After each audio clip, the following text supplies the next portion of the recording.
This conference will now be recorded. Is it good?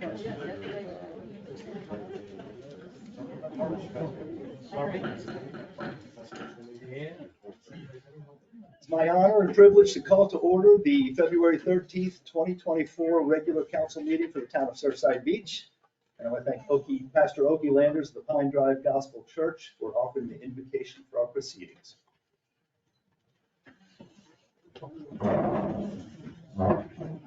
Let's pray. Father, as we come to this meeting this evening, the first thing we do is humble ourselves before you. We acknowledge you to be the one true God, the God who is there, the God of Scripture that is declared to be holy, holy, holy, Lord, God Almighty, who was and is and evermore shall be, creator and maker of heaven and earth and everything therein. For thy pleasure they were and are created. You uphold the same by your word of power. And Father, as well, you have redeemed a people for yourself out of every nation, tongue, tribe, and people. And so you have even in this community of Surfside. We thank you for that. And Father, we thank you for our community. We thank you for the blessing that you've put upon it. We thank you for the leaders that you've given us, Heavenly Father. The powers that be are ordained of thee. We ask your real blessing upon them. There is an understanding, there is a wisdom that only you can convey and give. And I pray that for our leaders. And I pray that this township, Father, that it might be a place of light and not darkness. Heavenly Father, of right and not wrong. And again, we acknowledge that you do your will in the armies of heaven and among the inhabitants of the earth. None can stay your hand. If you will, we will. Man does not live by bread alone, but by every word that proceedeth forth out of your mouth. So exercise your good providence in this community and with its people and with its leaders. And Lord, certainly I ask this for the good of us who live here, but as well and most of all and above all, Father, for your glory, for the magnifying of our Lord and Savior Jesus Christ, in whose name I pray. Amen. Amen. Thank you, Pastor Landers. Please join me in the Pledge of Allegiance. I pledge allegiance to the flag of the United States of America, and to the republic for which it stands, one nation, under God, indivisible, with liberty and justice for all. Thank you.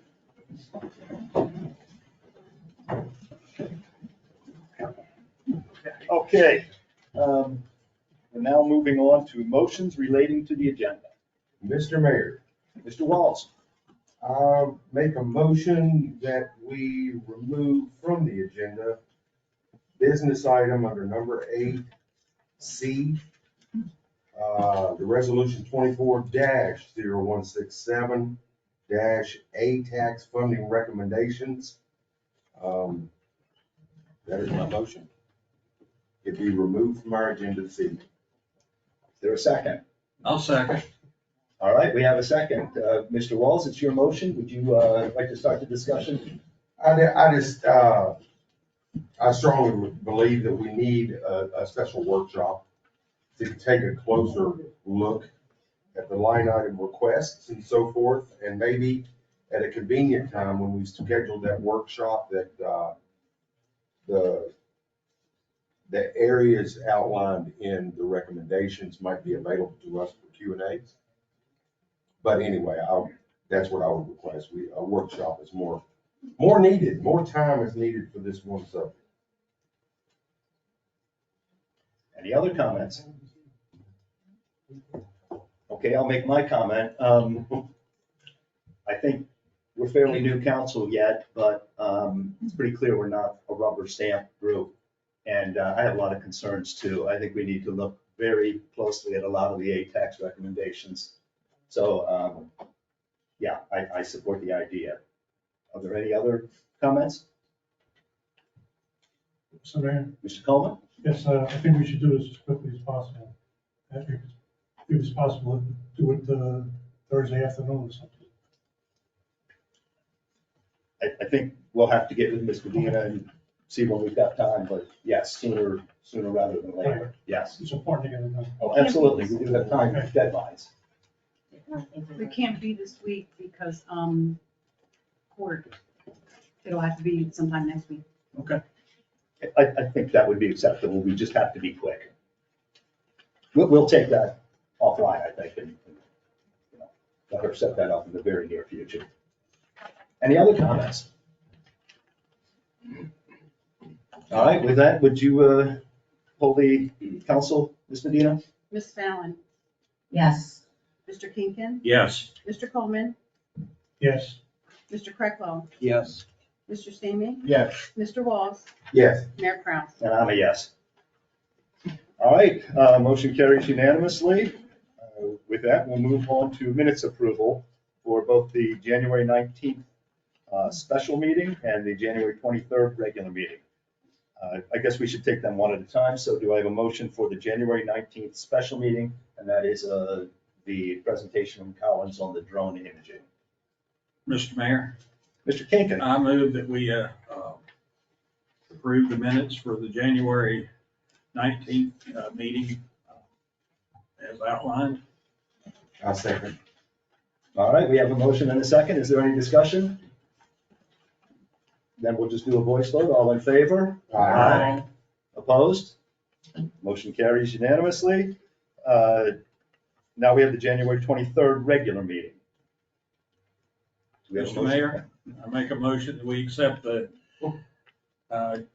January 23rd meeting, regular town meeting as presented. Second. All right, we have a motion and a second. Do we have any discussion on the 23rd, the January 23rd regular meeting?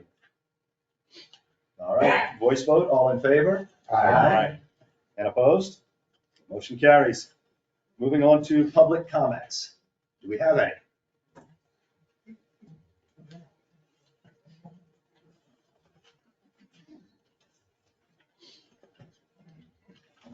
My name is David Sutherland. I live at 120 14th Avenue North, Surfside Beach. Mr. Mayor, Councilman, citizens of Surfside. I have owned property here in Surfside for more than 41 years. 5 years, I have been a permanent resident. I'm here tonight to address the dedication of the plaque that was put on the pier in September of 2023. After many conversations with the current elected mayor, council members, during the election process in October and November, I addressed my oppositions to this plaque being made, dedicated, and installed before the pier. Was even installed before the pier was finished and open.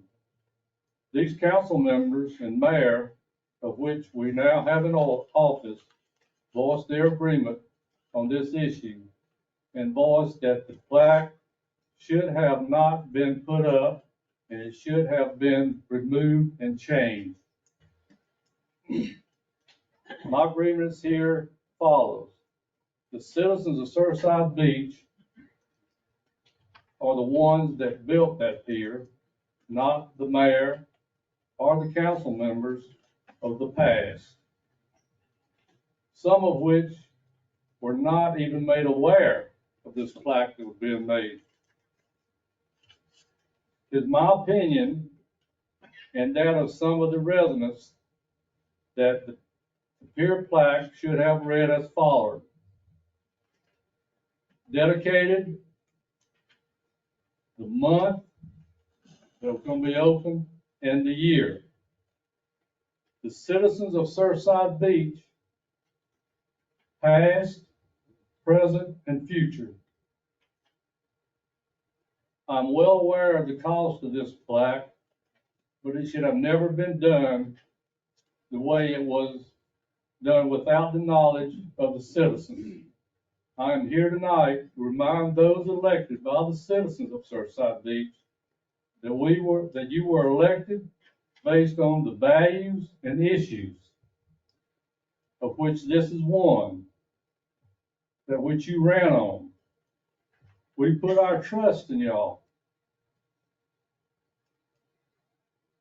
That you will stand by your platform and make these changes as voice to us, the citizens.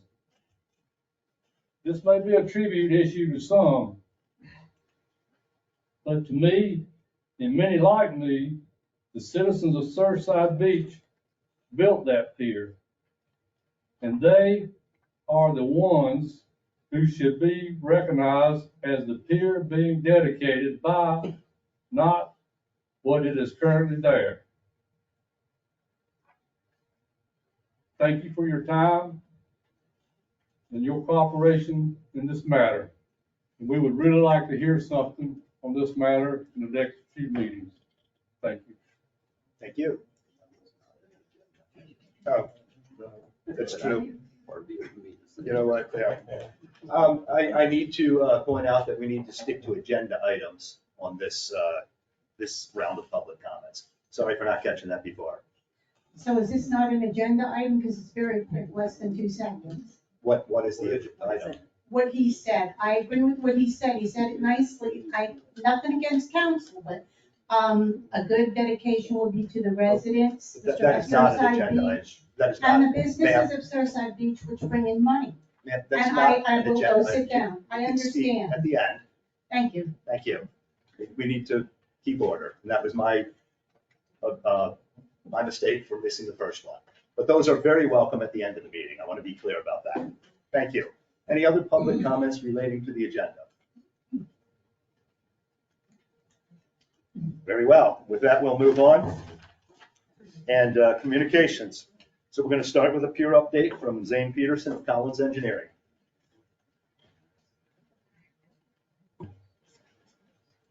Good afternoon, good evening, Mayor and Council. My name is Matthew Barrow with Collins Engineers. It's a pleasure to be with you here this evening. Just wanted to come before you. At this point, we Collins have provided Mr. Vincent with a detailed written report on progress. I believe he's had an opportunity to share that with you. That is progressing well. So as we get to this point where it's a much smaller scope to update, we're going to continue doing that in a written format to give you that so that you have it in advance. And we would just ask that if you have any questions or concerns, please reach out through Mr. Benson, and we'll be as prompt as possible to get you any responses. But the schedule that you have appears to be realistic and progressing very well. So. That is That's it. Yeah. Thank you. That's okay. All right. Do we have any questions for Collins? There's some people standing in the back of the room still looking for a date. I know we're moving well. I appreciate the fact that you narrowed the scope so that we can get those items that we needed done, so we can get a temporary CO. I know all of them got to be done, but that's the critical path, and I'm glad you all pushed for that. Yeah, so the contractor provided the schedule as you have, sure you want to hear the date, but they provided in their schedule that they will achieve substantial completion next Friday. Okay. Okay. Now, Please, let's be recognized. yeah, I'm sorry. I just popped out. Mr. Mayor, Mr. Walls. I just had one question. Substantial completion, of course, defined as before inspections. You're expecting that they'll request That is correct. the inspection for substantial. That is correct, Okay. yes. Okay, so that. Thank you for that. No, that's good. Mr. Mayor, Mr. Stamey. when we ask these questions, guys, it ain't nothing against y'all, but we've heard this before. This is an ongoing thing. Every time you come up here, you say, well, they've got a completion, they're gonna do this, they're gonna do that. As you know, we're a year behind.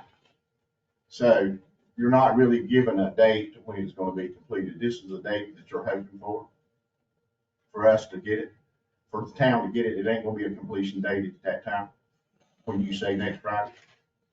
That is substantial completion. They still have to obtain final completion after that. That's kind of what Mr. Walls was alluding to. So I just want everybody to understand that it ain't gonna be completed next Friday, y'all. Just for you to know. Thanks. Thank you.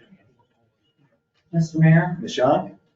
I had a question at another meeting that we had, and I asked if dates could be added to the current outstanding, like how long have these items been on the list? I mean, do we have items that have been on the list for months, years? Jerry, we'll take that and can you let us get back to you on that so we can give you a proper answer? We'll do that.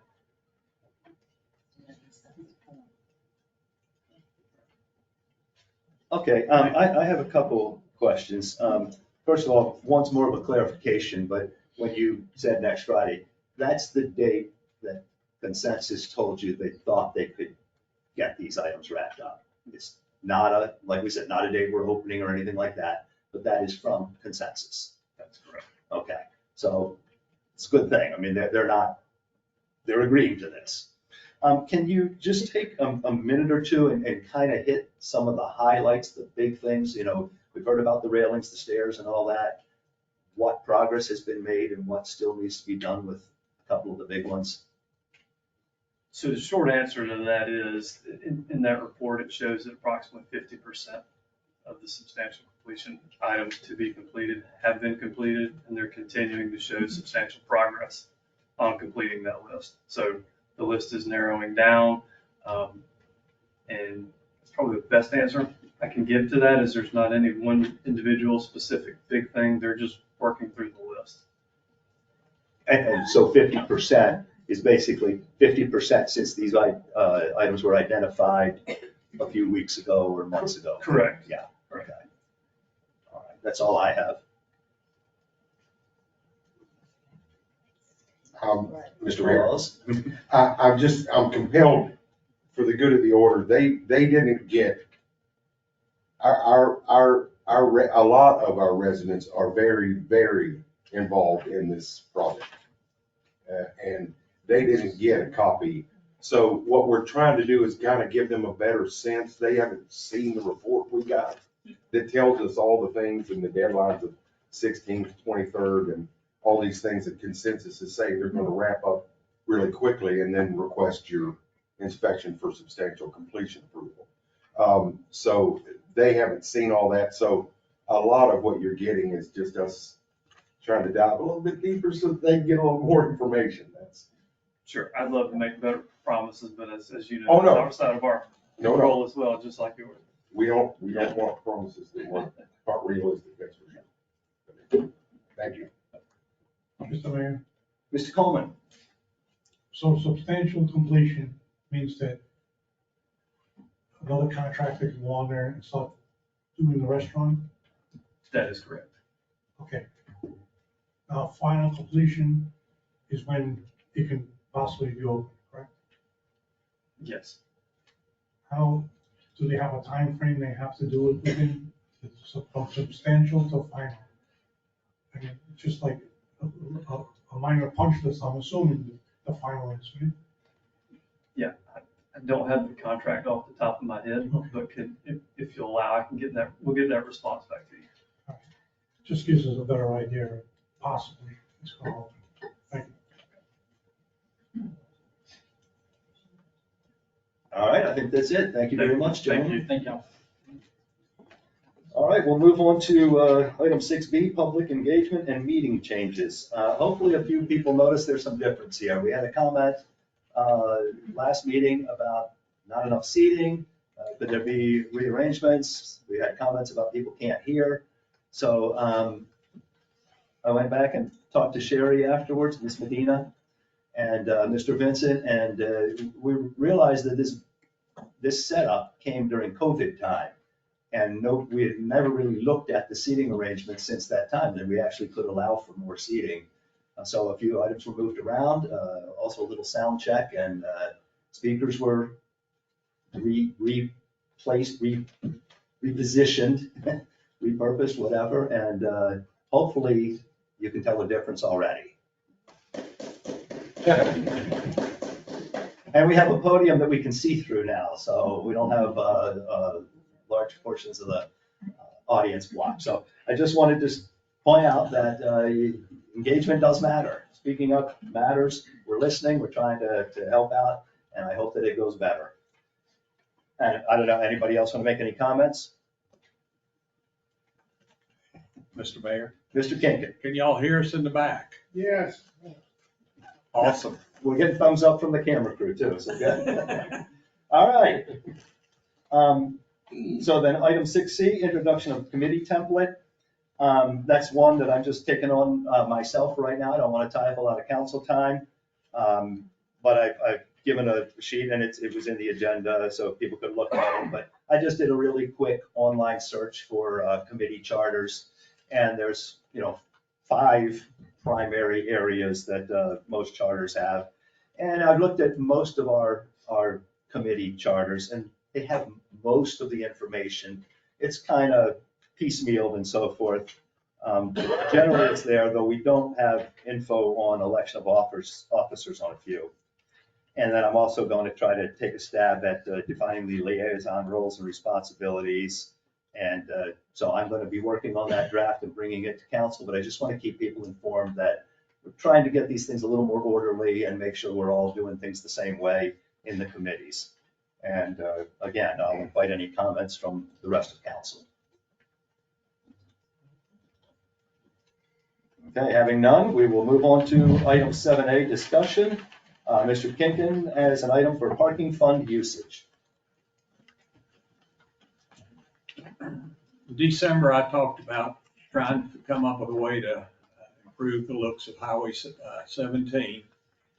And it became apparent that we could not use hospitality or A-tax, but we could use parking fund fees.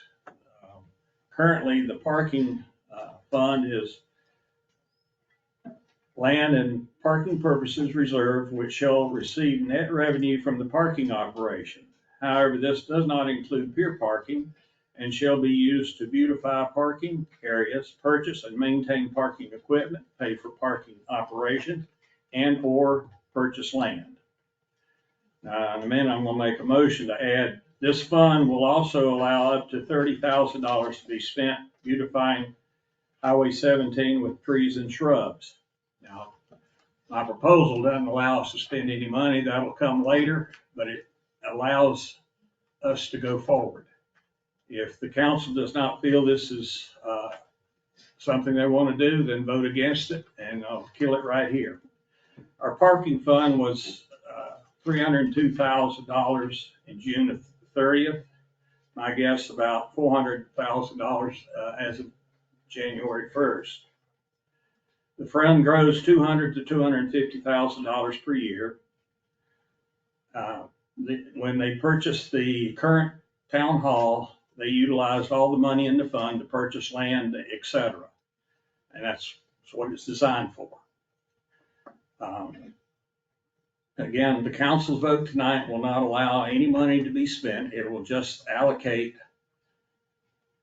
that we're willing to go forward once we have a plan. So there'll be at least 2 more votes, because Planning Commission is working on the overlay to say what we want on Highway 17, and then they'll have to develop a plan how to implement it. And so we'll have 2 more votes before any money is spent.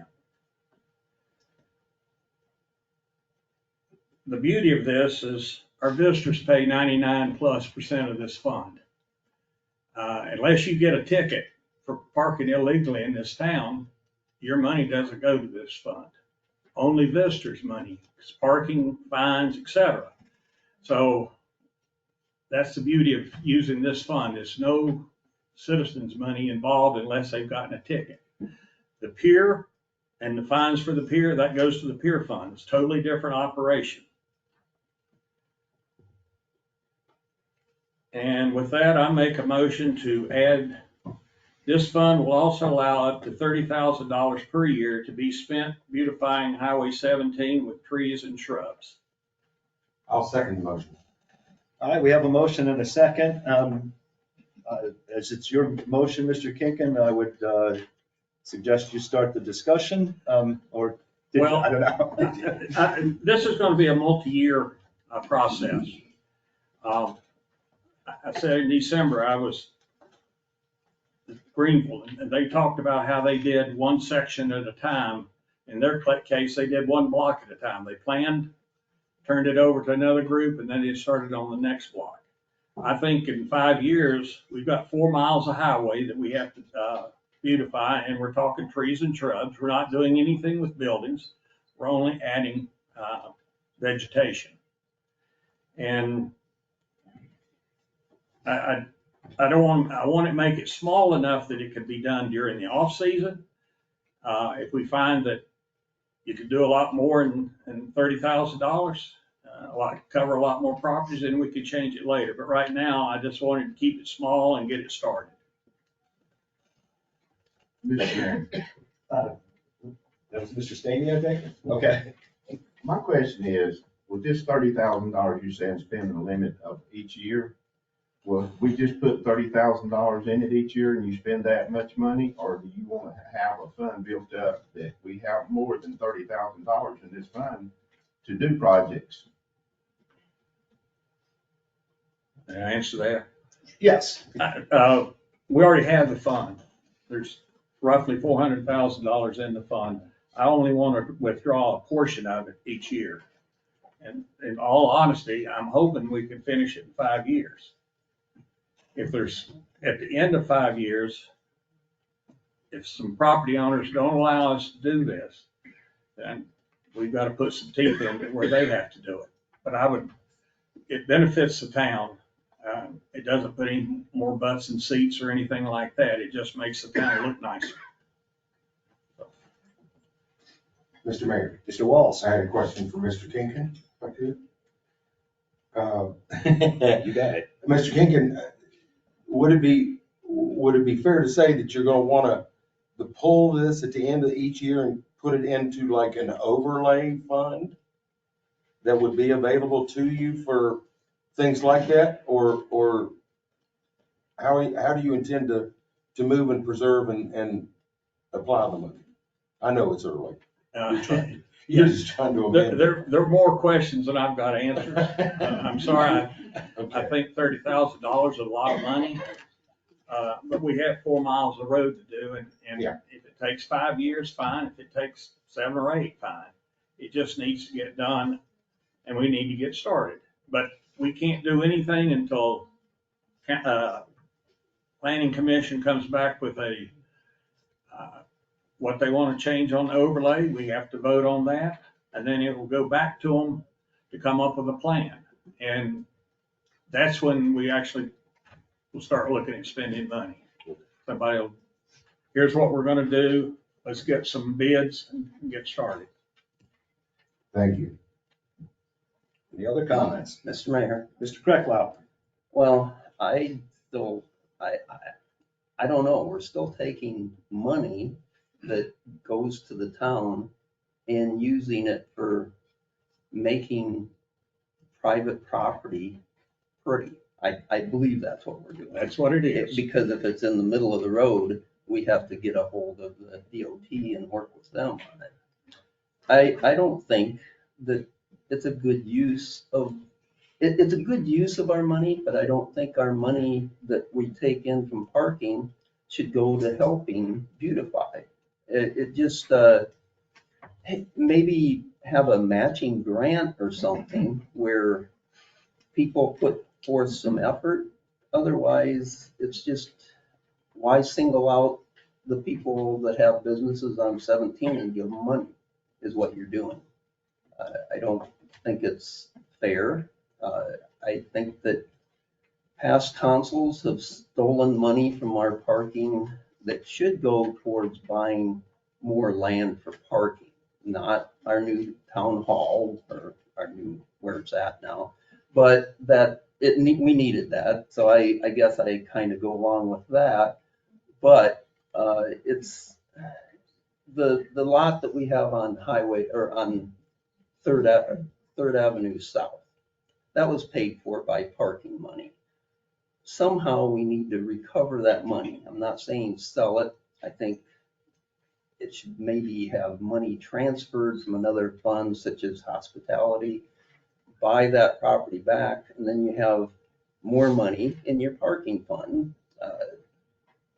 there's still property that can be bought to add parking. And this town really needs parking. We need to have 17 beautified also. I'm not saying we don't, but I don't think that this is the way to do it. That's all I have. Mr. Mayor, Mr. Kinkin? you're absolutely right. We are spending money on private property, but we're not giving the money to the property owners. We're gonna designate what properties get worked on, go out and contract with a landscaper, plant trees and shrubs. The money does not go to the property owner. We're gonna use it on their property to make it look better. That's the thought anyway. Mr. Stanley? When you say that you're gonna use it on, is that not private property? We have to get their permission to use that money or to do that? Yes, we have to have their permission. Mr. Mayor, Ms. Shan? since I've been newly assigned as a liaison for planning commission, I'd like to have time to meet with the committee and get some insight of where they think they're going with this. Nothing happens overnight, but since they're the one that put this in our 10-year plan, I like to see what they thought of. And then I would like to come back, have them present something to the council. I would feel better accepting money for a particular fund if I knew what their plan was with details. Mr. Mayor, Mr. Coleman? well, in my opinion, we have more than enough parking. Our beaches are getting very, very crowded, and our bread and butter is the rental area. People are paying anywhere from $3,000 to $10,000 a week to come here. If the beaches get too crowded, they will no longer come here. So I don't care about making any more parking lots. We have enough parking for the amount of people we can put on the beach. Secondly, under the parking fee usage, it says purchase and maintain parking equipment.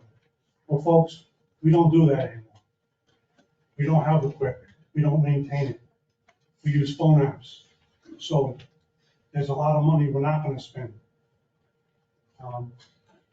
So I would say, I wouldn't limit it to $30,000. In this day and age, $30,000 doesn't go very far. I would put it up to $50,000, which would be a quarter of the money we bring in a year. And if we don't use 50, fine. But if we got the 30,000 and really needed 40, well, what do? We gotta come back in the next year, we'll change it. I think thinking forward, let's up it to 50 per year. You don't mean you have to spend 50, it just means you can use 50. I think it's a great idea.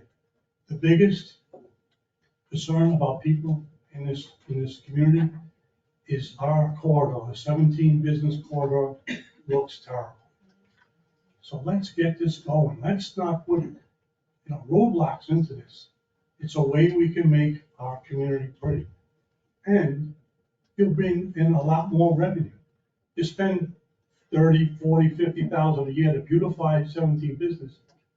You're gonna reap so much more in money coming in because it's gonna look good. So I'm all for this. But like I said, I'd rather have it 50. But, and then, Mr. Mayor. Mr. Bouchette? Yes, sir. Without getting into the merits of Mr. Kinkin's ultimate request, I do want to point out that, at least as I understand it, I think what we're ultimately seeking to do is to make an amendment to the ordinances. I think it's in chapter 2 of the ordinance. So if we're doing an ordinance change, then we need to have 2 successive readings, just from a procedural standpoint. Again, the council's debating the merits of whether or not they even want to go that route. But since we are changing, and I apologize, I was looking for it in my book here, I think it's Article 2, to make that change that he's requesting, we would need to have at least 1 reading and probably a second one after that in order to effectuate, if council decides that's the way it wants to go. I think that's understood. I believe Mr. Kinkin said that It's just a proposal to pursue. I got you. Yeah. Okay, perfect. I might have missed that. Understanding that we would have 2 readings afterward. I believe you did say that. I think I heard that, so. Okay, but thank you for the clarification. Are there any other comments? All right, I'm not against the idea, but I see problems with public money on private property. I don't know how we manage, I don't know how we enforce people to take care of what we do, how we even get, I mean, we can get the permissions, but that's a lot of legwork. It's not easy to do. Mr. Krecklau mentioned a grant program. I realize that would take a lot longer, and you know, some may not participate. But it just seems like we have to do something more than just, you know, go start knocking on doors and asking if we can put some greenery in, though we do have to do something with 17. I also think that Ms. Fallon's correct, that we should be engaging the planning commission before we get too far ahead. So that's just my opinion, and that's the end of my comments. Mr. Mayor. Mr. Kinkin, but this will be the last. Okay, I know I've talked several times, but the planning commission has said they're going to start working on the overlay next month. We won't do anything until they come back to us later this year with a plan of how this money is going to be spent, how we're going to get permission. But we are spending parking money on private property. And so we have to have their permission. And all I'm asking tonight is, if council does not want to do this, let's kill it now before we spend a lot of time on it.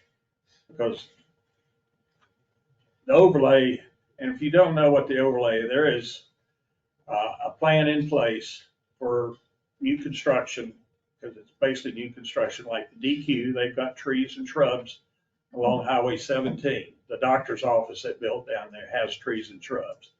A lot of our places do have trees and shrubs. The parking lot, Piggly Wiggly, when they resurfaced, they made them go in and put trees in the middle. So the overlay exists. It has been enforced on new construction or changed construction, but it'll take lifetimes before it get the whole route. This is trying to cut down the length of time to make this happen. I've had several, this isn't my original idea. I've had people ask me about this when I was running. When last council was running at breakfast or coffee at the park, I had 2 people ask me, when are we going to do something with Highway 17? So that's what got me started on this. And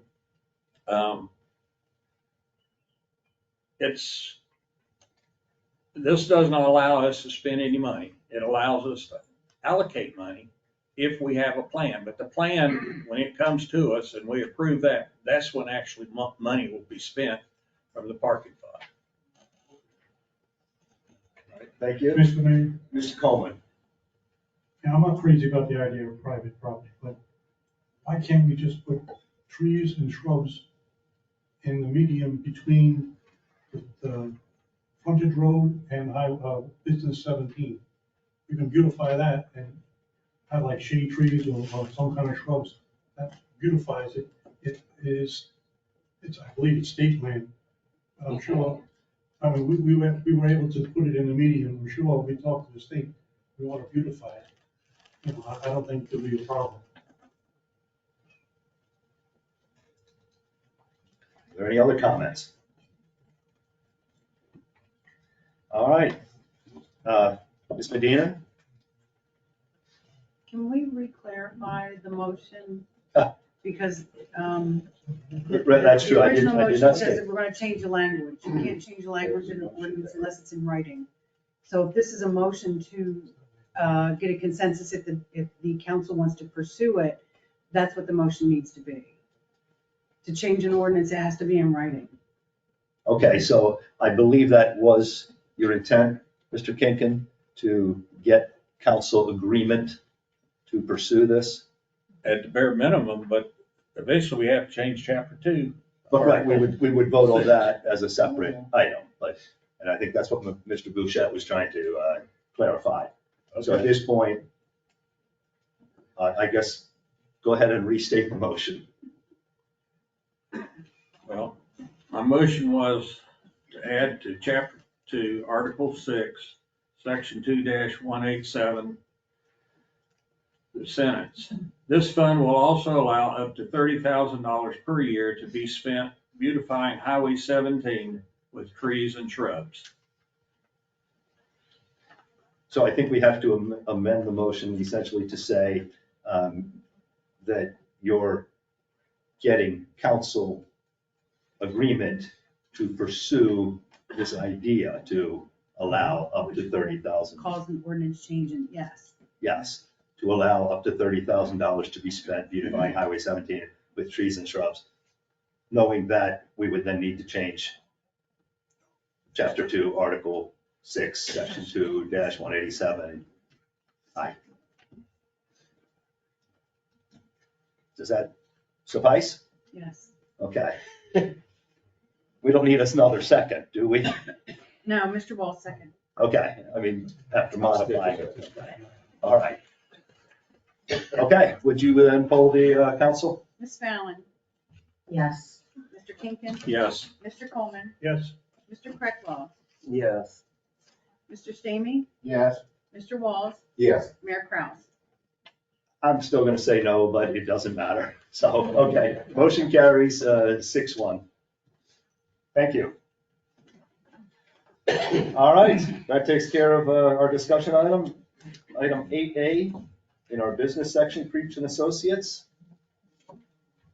Mr. Vincent? Yes, sir. Mr. Mayor and council members, good evening. Brent Green is here from Creech and Associates. This is regarding our space needs analysis. Previously, the previous council signed a contract with Creech and Associates to look at our space needs.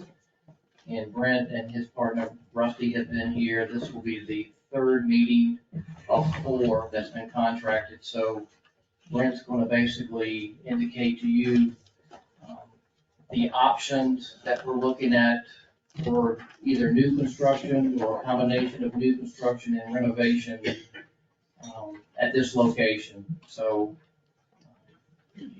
I'm not going to take everything away from Brent, but he's got some really good options. There are about 5, and it indicates separate buildings or combination of buildings dealing with our courtroom, council chambers, town hall, and our police station. Is it lit? Yeah. It just takes a minute. It's just warming up. Okay.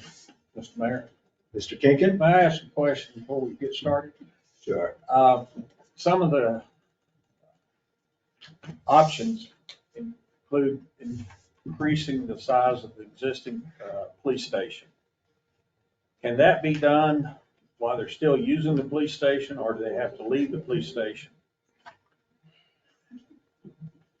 When portions of the police station, any existing building will be renovated, they will require some relocation as a part of that. So yes, that's why we looked at multiple options, so we can see the pros and cons of each of those strategies. Thank you. Very well, and let's hold all questions until the presentation is over now. Okay, well, thank you everyone for the opportunity to be here this evening. Again, my name is Brent Green, I'm with Creech and Associates. I look forward to sharing this update with you all this evening. I want to start by saying we have no answers, and we are not here to request anything this evening except for your feedback. We've begun our process of looking at options on how to implement the space needs that were a result of our study. And so again, that is our purpose in being here this evening. I'm going to spare you most of the commercial. This is the team that we provided. And again, Rusty and myself have been the primary points of contact, and we will continue with this group as we move forward with the study. Again, our firm specializes in these type of buildings. We have over 40 of these type of facilities in our portfolio. They do require a special kind of knowledge in terms of how they flow and function. And so that's something that we're very familiar with. Again, working in this area is something that we're familiar with, especially with coastal considerations and all the envelope and FEMA regulations that apply with that type of design. I'm going to quickly run through an example of a town hall police station that we did for Sullivan's Island. That has the same vernacular as your existing fire station, which as we begin to talk about things that could make a campus and a place here on this property, we use as an aesthetic lead point, right? So again, these are chambers, not unlike the spaces that we will have that will also serve as your courtroom, replacement of this facility that we're in this evening, as well as a police department that lives within the same facility, but is separated and is allowed to function independently from said facility. Okay. So with all of that commercial out of the way, we'll get down to the business that is your property, okay?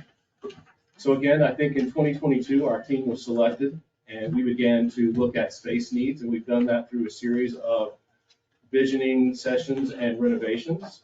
And we did look at town halls as a part of that also, but we realized that that is a secondary priority based on the condition of the existing facility. And so at this point in time, we're not even sort of contemplating that, although you will see when we look at plans for the campus in the future, we might want to ask you to think about that. Again, so to be forward thinking, not to think about just what we're planning today. But what's in front of you on the screen here is a summary of our assessment, which effectively says if you add this facility plus the existing police department, you end up in around 8,870 square feet. Obviously, you all know there are cramped conditions within both of those facilities relative to capacity, some of the constraints you all have mentioned, as well as just operations from the police department. And so if you look at a new public safety facility or municipal complex that includes police functionality, courtroom administration, a council chamber courtroom, and the shared support spaces that go along with that, the projected size of that facility was 16,130 square feet. So you could say round numbers, it's double what you have currently. And that is not to be, it's not unexpected. Frankly, a lot of times when we work in municipalities of your size, these are decision points that get pushed down the road for a series of time. And so you end up at this place where you sort of have a makeup factor that's involved and how to get to what the current space standards are. I want to make sure I say here that there is a column that says future proposed. Civic buildings have a long lifespan, as you all are well familiar with, so we don't want to plan any building to be full the day we move in. So we are looking at a 20-year horizon when I tell you that the facility needs to be double the size that it is today, so that we won't be here 10 years from now having the same discussion again. So that's the building block for the site plans that we're going to be looking at. Does anybody have any questions on that before I move forward? Oh, I'm sorry, you said the whole, so yeah, I'll move forward. Thank you. I'm used to taking on the fly. Okay, so we've got 5 options, and they involve a mixture of concepts. They involve some with all new construction. They involve some with renovations, because there were dynamics that we were asked to look at as a part of this. We're going to look at each one of them. I'm going to speak briefly about it, and then we're going to have a slide at the end that actually has them all 5. And of course, if you all want to hop back and forth, I'll do my best to navigate that. So in this first option, you're going to see this one is titled Civic Edge. One of the things that we do as architects, and our tagline is architecture of place. So anytime someone brings us on board and says we have a piece of property and a few buildings that we want to develop, it's not as simple as placing rectangles on the page. It's about trying to create an identity for you all. You have a frontage out here that's very visible. You can create a new identity for entrance and gateway, and what is the civic presence for the town of Surfside. So we don't take that lightly. And so some of the planning options that we looked at are a footprint and an opportunity to solidify that. This would be one of them. So you see here, you could propose a new council court administration building. That's a single-story building. And the end of that facility would sort of front 17, if you will. And then behind that, we would tuck a 2-story police facility. And then next to that would be the secure parking. All of these options do not infringe upon the existing fire station access road. I want to make it very perfectly clear about that. That is primary to their functionality. All we're doing is sort of refining and cleaning that edge, but there will be no constraints based on any of this development on the fire station access road. So you'll see that little lighter shade over there that's sort of fronting 17. That was identified as perhaps a future town hall site. Now in the interim, that could be a nice lawn or a town green that you could utilize. I hesitate to use the word parks, it's hard to take that back. But then at that point, you've planned for a footprint if you ever decide, or a future group decides down the road to move that facility back over. And you've created this nice edge, which those facilities create. And again, we're screening parking from the road. I've heard some beautification of 17 and some other comments this evening that this is beginning to speak to. This is option 1. Each things have opportunities and challenges. One of the opportunities of this option is, someone mentioned earlier, phasing. There's no phasing. You build new, you move in. So you could be in this facility, police could be in their facility. It simplifies that very easily. One of the challenges about this option is we are kind of preserving part of this lawn out here on 17 for future use. And as an architect, I would like to put a building up there, again, to think about how we can identify the town of Surfside Beach in the civic presence. So those are sort of, that's one sort of highlight of each side of an opportunity and challenge that we would present. So option 2 speaks to some of the things I was just mentioning, and it says, okay, so if we're going to contemplate a future town hall, but that's future and maybe, let's make that secondary. And perhaps that could go on the police department current site, but we could build new facilities up at the front of the property here. And in the previous facility, I mentioned a 2-story police station. Well, that was a constraint of trying to get everything on the site. In this option, we're showing 2 single-story facilities, and that will make them more of like massing, and it would make for a nicer development on the property because you won't have a 1-story and a 2-story facility. You would have 2 facilities of the same size. We can tuck the secure parking next to the police station, as you see here in this option, away from the parking. The parking in this one is kind of consolidated, internal to the block, and then would be between what could be a future town hall at a time to be determined later if the police department existing was demolished. Again, great things about this one: no phasing, build, move over, no temporary relocations. I think in all of these, when we do secure parking on a campus property, we're concerned about the aesthetic of that. So we want to make sure that we're screening that. So just don't think about it as an ugly caged environment. You know, there's things that we can do to beautify that through screening and other mechanisms. Okay, that was option 2. Option 3 begins to talk to some of those elements that Mr. Kinkin was mentioning earlier, where we were also asked, instead of all new construction, is it feasible to renovate some of these facilities? I'm going to be frank with you all, there are challenges within that. Some of them are not knowing fully the conditions of the existing facilities and their structural abilities.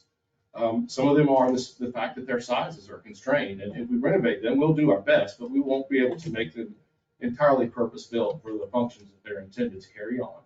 I think there is a perception often that there might be some savings attached to that strategy. And I'm going to tell you all, that is not always the case.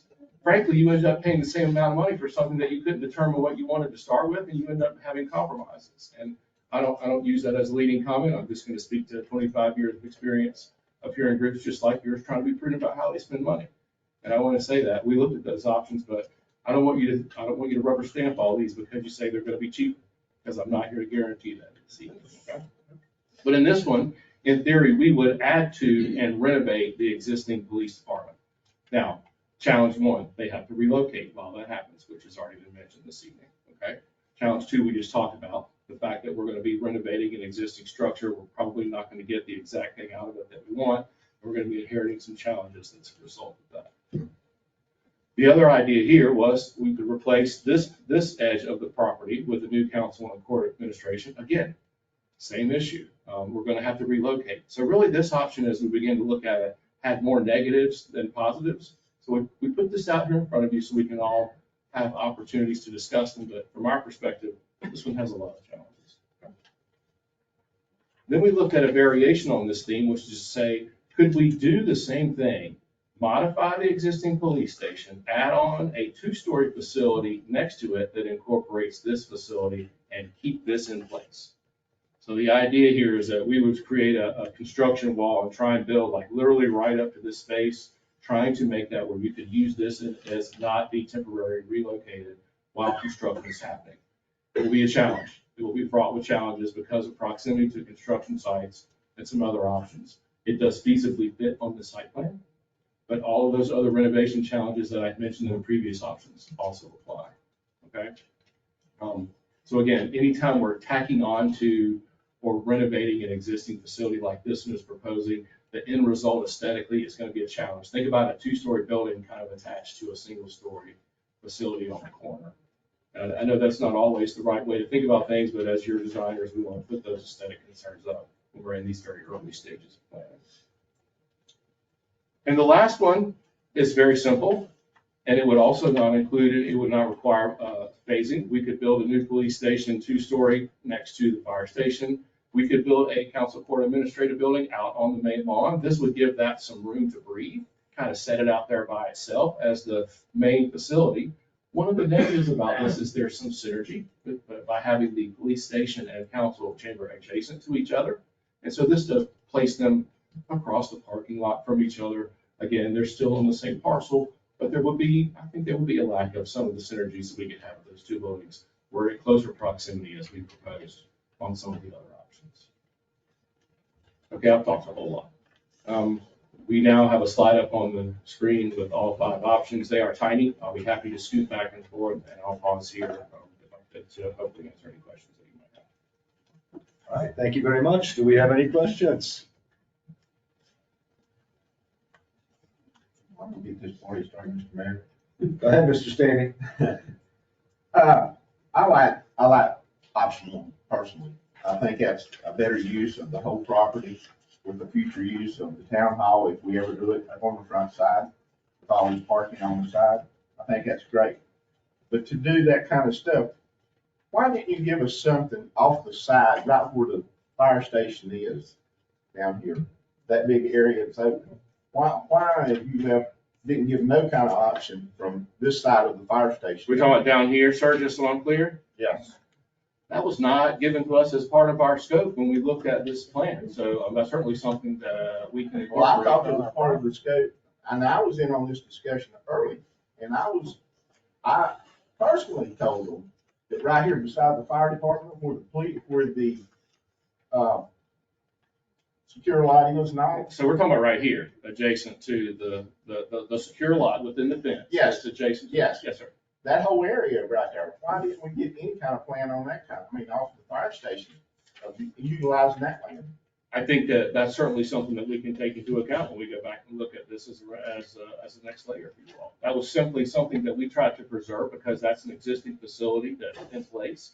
But clearly the facility itself and the throughways for the apparatus have got to be maintained. But that secure lot that you were just referencing, which I think is this lot right here, is certainly something we can incorporate into the rest of this plan. Sure. Mr. Mayor. Mr. Kinkin. I'd like to ask Kenny his opinion of two-story police department. If you don't mind, Kenny, I hate to put you on the spot, but. Well, I've already asked you. Thank you, Mr. Mayor, council, and citizens. We're just grateful for whatever the community will allot us. Well said. We'll walk the steps or take an elevator, so I don't mean to be evasive. We will just be grateful for any square footage that you give us in addition to the cramped conditions that we're in now. A 2-story building, I'm sure has to have an elevator, so maybe there's some additional expenses there. Looking over the options, which are all great, I thought number 2 was really good because of the 1-story option to be there and also connected to the court and council chambers, which would be very helpful for us with our assistance or cooperation with the court administration and court functions that are going on throughout the day, our interaction with court staff. But a 2-story building, if that's what we need, you'll hear no complaints from us. So I assure you that. Thank you. Thank you. Thank you, Jim. Mr. Mayor. Mr. Wallace. I had a question and wanted to ask. It should be clear. I need to know, as far as expediting this, it would probably go, and tell me if I'm wrong, during the construction, it would probably go quicker for us if we built new facility, demolished and built at the same time? No. Can you do that? No. You could, but in theory. I asked him. Yeah, yes, you could demolish and build at the same time, but if you did that, sir, then you would be having temporary relocation for the facility that you're demolishing, right? Hello. Yes, absolutely. Thank you for answering that. That was a dumb question to ask. But I did have a second question. Continue, you got the floor. And I completely blew my mind. I'm sorry, I'll pass. I apologize. That was the dumbest question.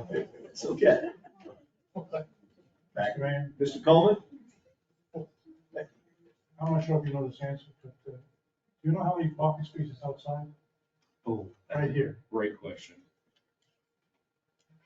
I want to say it was around 75. Code was 79, which is why I think most of our options are hovering right around that size. That will vary slightly depending on the layout that we use, but that's effectively the number that we're looking at. Okay, so the court facility / specifics I'm talking about, is gonna be bigger, right? Yes, sir. So we're gonna need more parking. So option one has 96 spaces. Option two has 70 spaces. Well said. So, I mean, I'd love for the police department to be big, and I still think, but I don't understand. It's only gonna be 4,500 square feet in option one? Times two. Okay, that's what I want. So it's gonna be 9,000 square feet. So it's actually gonna be bigger than option two. They should be the same. So one's 8,700. Yeah, they're around Close. 9,000 square feet. Right. Okay. And you get more parking now.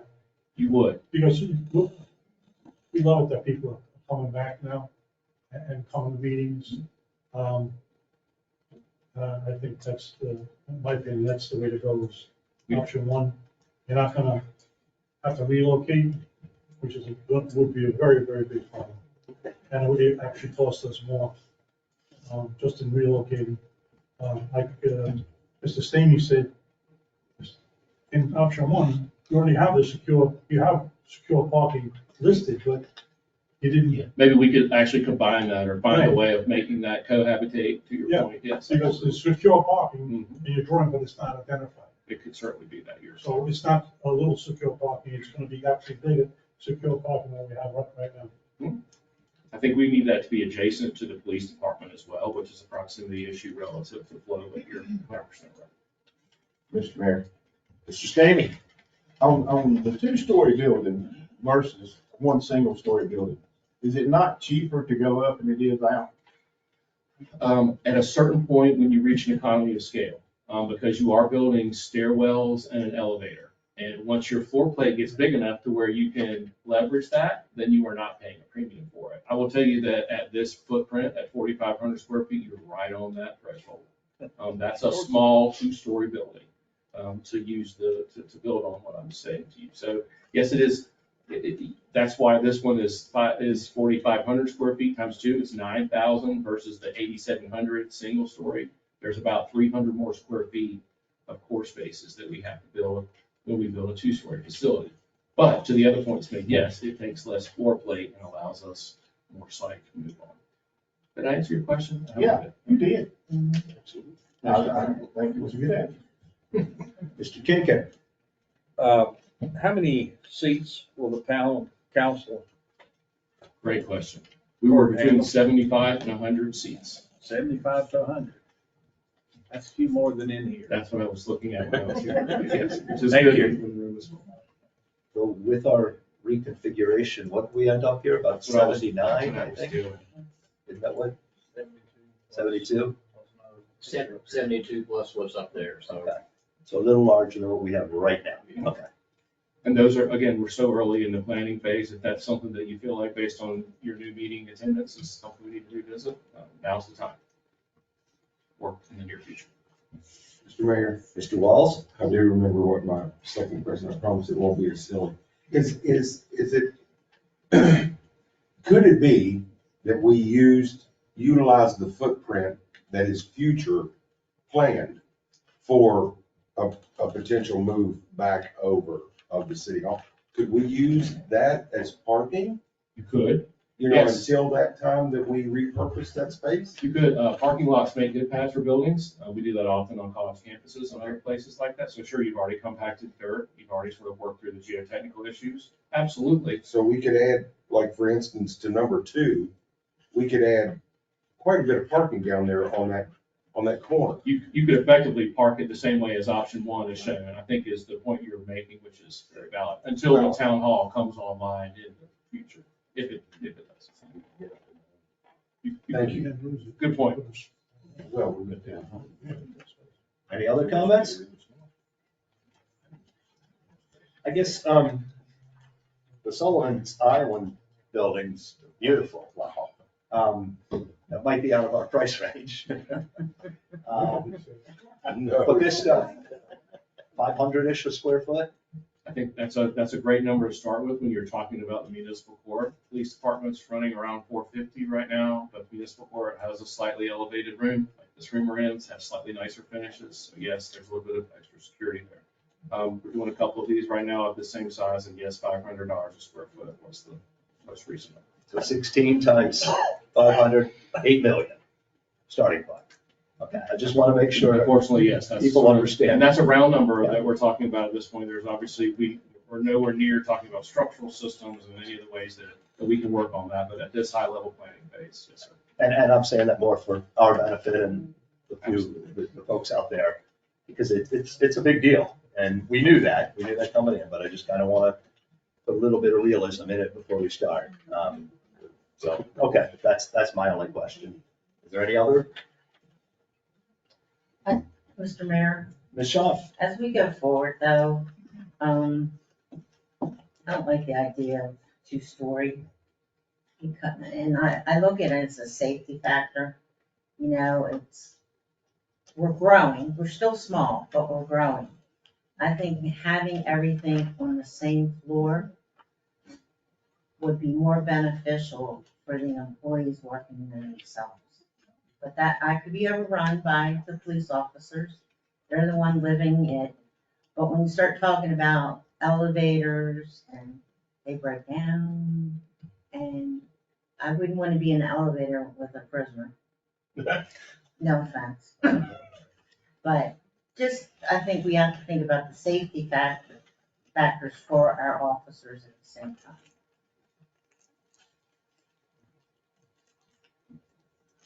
All right, I think that's all we have. Thank you, Mr. Green. Thank you all very much for your time this evening. Thanks. Thank you.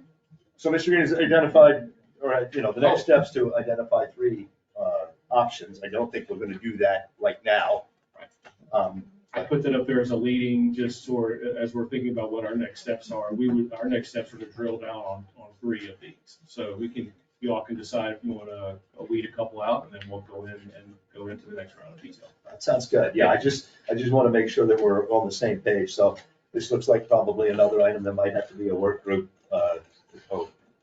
work group meeting to hash that out.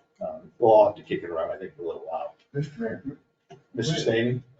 On that question, follow up on his question, when would y'all need to have something sort of back to you to start getting some kind of answers? It depends on how quickly you all want answers back from us. I mean, when you give us these 3 options, we're going to need about a month to revise the concepts and get costs pulled together to share with you. So think of it in those terms, 4 to 6 weeks after you come back to us, we'll be able to come back to you.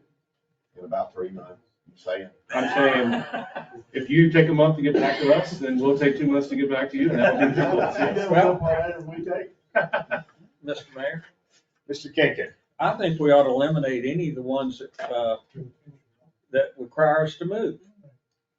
In other words, keep this building, keep the police department, and relocate them somewhere on the property, because if we have to move from here and we don't have anywhere to move, where's the police department going to move? So I think if the ones that require us to modify the police department and tear this building down, I think those need to be removed because they're just not practical. Where are we gonna put a police department? I mean, we can find a room to meet, but you can't find a room to put a police department in. So I think those need to just be, as much as I'd like to know what the cost was, if they can't work there and while it's being modified, then I think we just need to get rid of those two options. Any other comment? I'm ready to make a Mr. motion. Wallace? Yes, sir. I'm ready to make a motion if you like. Yeah, you can make a motion. Mr. Mayor, I make a motion that we remove option 3 and option 4 right out of the gate and give you all an opportunity to at least drill down on 1, 2, and 5. Is there a second? Second. All right, we have a second. Okay, with a motion and a second. Well, Mr. Walls, you made the motion, so carry on. Well, I agree with Mr. Kinkin altogether. I think it's in spite of my silly question earlier, I think it's most important that we most expeditiously for us that we are able to continue normal operation while this is going on with less impact to our current day-to-day operation? Because this could take, your guesstimate, a couple of years. It's gonna take a year at least to build. Okay. And there's money involved in that too while we're having that conversation, because in theory, for your temporary facility, so, yes. Yeah, so, exactly, and that would minimize our outlay of having to, rent a place at the Holiday Inn or whatever, you know what I mean, to me. So, yeah, that's my main thing, is that we could let them build that and then just segue cleanly into the new facility, and then they can start demolishing. Mr. Mayor. Mr. Stanley, I'm gonna follow up on what Skip was saying. That, you gotta think about just the courtroom system that we have here in town and what we're going through with the court system. This room is packed with the court system. Their people have to stand outside to wait just to get in here. So if we had to move our court system, then we really in trouble for now. So I'm going to go along with what he's saying. We need to keep these buildings as long as possible. Even if we finally demolish this building, the police department maybe could be used for something else. We don't have to say we're going to tear that building down, but this building is going to have to come down. Long story short, but I agree with that. That's why I'm for go ahead and getting these two out of the way. All right, any other comments on the motion to remove, what was it, 3 and 4? 3 and 4. 3 and 4, okay. All right, I'm not opposed to that idea. I don't think it's workable, to do all the relocation stuff. My thought about a work group was maybe we need to kick around some ideas to give them feedback, but you know what? You probably are gonna do a better job than we will anyway. So, even if we think we know what we're talking about. So it probably is best that we just eliminate them, and then wait, and then we give more feedback as you come with more refined plans. So I would support that as well. Any other comments on the motion? All right, then Ms. Medina, will you poll the council? Ms. Allen, Yes. Mr. Kinkin, Yes. Mr. Coleman, Yes. Mr. Kretkloff, Yes. Mr. Stanley, Yes. Mr. Walls, Yes. Mayor Kraus. And I'm yes. All right, so the motion carries unanimously. I guess you can get back to work, and we'll look for an answer in So much now. for my delay in getting back to work. Yes, thank you very much. 4 to 6 weeks. That's right. That's like Yes. 4 to 6. 4 to Because 6 we didn't weeks. add anyone. That Okay. knocked down a couple months. It did. Can't take that one back. Thank you all very much for your time. Thank you, Mr. Green. Good presentation, sir. Can we take a break? We're going to take a 5-minute recess. All right. 5-minute recess. Yeah. This conference will now be recorded.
It was steep, but it is what it is. But I think everything that where the changes is the best for the town. Any other comments? Yes, sir. Mr. Mayor, Mr. Stanley? on this parking, on, section 916, item D, item D, where it says one parking pass per vehicle, one free parking pass for non-residents and residents who don't live here in town. We've always give the second homeowner 2 passes. Why are we changing this down to 1 for them? And they pay, they're some of the biggest paying tax people in town. I mean, we're not, you're taking away from them people badly on this. Mr. Mayor? Mr. Coleman? Yeah, I'm in total agreement. I believe it was misunderstood.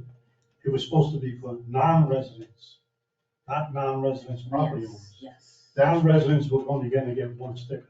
Yes. 1 per family. That's what we voted on. This is not what we voted on. We didn't vote on non-resident property owners. It's non-residents. So Good, that was my recollection as well when I read That was it. for the parking passes that we were selling off, is what we was limiting them 1 to them. But our resident, our second residents, or whatever you want to call them, that owns property here, comes here in the week, every year, we've always given 2 passes. I mean, that's just a small amount to where we're getting to from 1 vehicle, 1 golf cart for them people. So that was one of my questions I've got marked on this paper. And Mr. Stanley, you essentially still have the floor. I mean, we kind of, That's okay. do you have any other comments? No, I just want to, follow up. Very well, any other comments? Mr. Mayor, Mr. Kinkin? how do we eliminate that? Because right now it's, we're getting ready to pass the whole thing, first reading, and that's in there. Do we make a motion to eliminate, take that out? I believe so. We're gonna have to amend the motion. Okay. And I believe that it actually is in item F below is where that should have been put. Correct. So we're gonna, and I'm not gonna try to amend the motion right now. Let's have the discussion and then, Okay. finish. But I think we're gonna have to make those 2 amendments before we can move on. And if anybody else reads the item F differently than I do, please, right now I invite you to speak.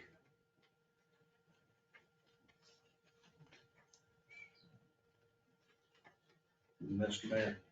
Mr. I King? would like to comment on why the parking committee changed the hours. Perry's Bait Shop has a problem with people coming in early in the morning to get bait. Well, if we start enforcing parking at 7 o'clock, some of his customers may not show up. By moving that to 8, it allows them time to get in.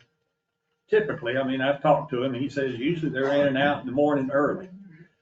And then the 6 o'clock was to allow more free parking for the restaurants. And we want them to be successful. And I don't want somebody not to go eat because they have to pay $2 or $3 or $4. I'd rather have free parking after 6. So that's what the committee was talking about when we changed the time. I think it's a good suggestion. Thank you. Okay, are there any other comments? All right, I do want to share one bit. I did a survey, and I did that through the weekly update, and I did not get a lot of response, honestly. After we took out a couple of multiple hits, we only had about 50 votes. And I asked if, knowing that we were changing the regular fine to $50, what should the safety violation be? And of those 50-ish people, roughly 20-some, low 20 said that safety should be 50. And about another 23 said it should be 100. And only a few actually thought 150 or 200 made sense. And one person said more than 200. I don't really take a whole lot of stock in that because I suspect that some of the 50s might be, I don't want it to affect me, rather than other people. I think we do need a deterrent. So first effort at a survey makes me think that maybe we're pushing a little too high with $200, but it's just for consideration if we want to further amend this first reading to change that to maybe something like 100 or 150. So I just wanted to share that information. Are there any other comments? Mr. Mayor, Mr. Coleman? you don't have to worry about the price of the fine if you don't park illegally. I mean, everybody knows that you're not supposed to park at a fire hydrant. It's a state law, you can't park within 30 feet of an intersection. You shouldn't be driving if you don't know the rules. Any other comments? Okay, with that, I think we need to have an amended motion to pass this section with the changes that section 916D, the change from 2 to 1 be stricken, and in section 916F, that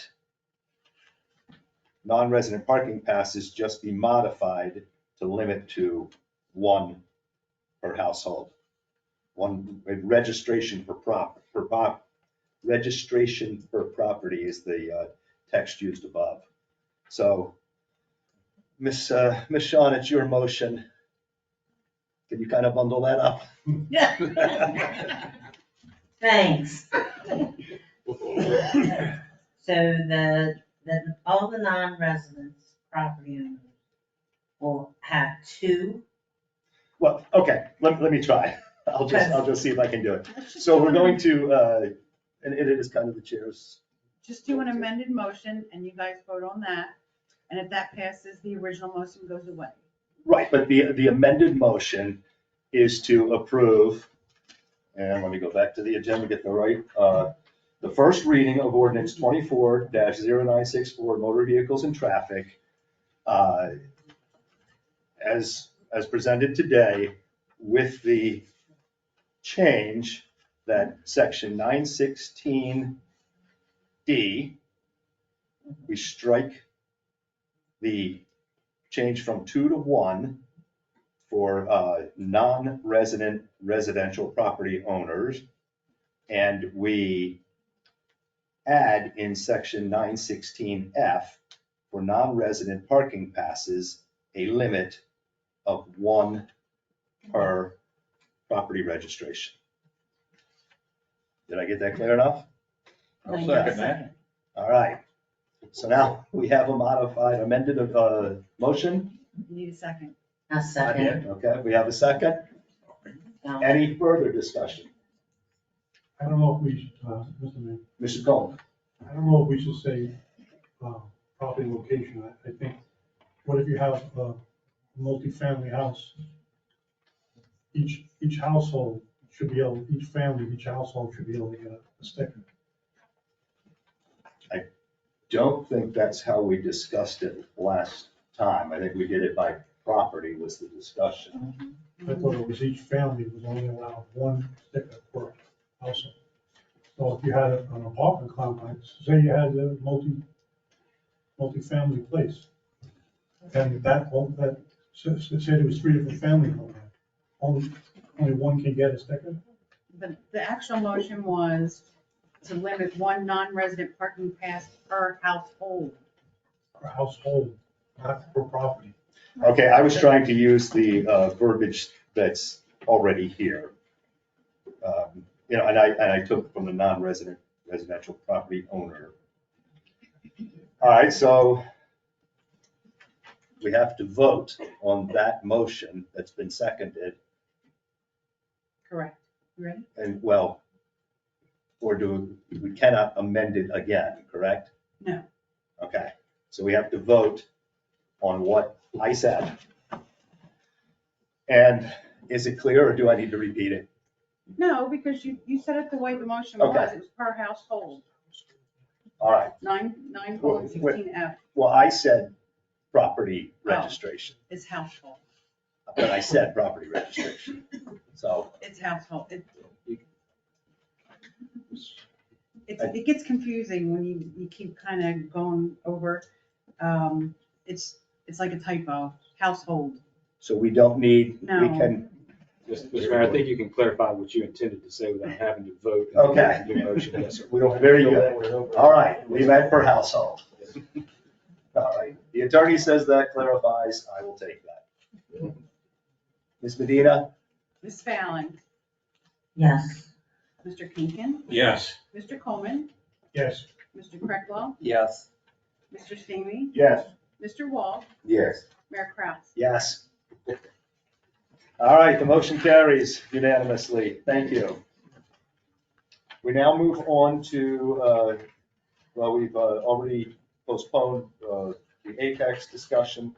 So we're moving on to the first reading of 24-0963, an ordinance of the town of Surfside Beach to amend the fiscal year 2023-24 municipal budget. Ms. Gruber?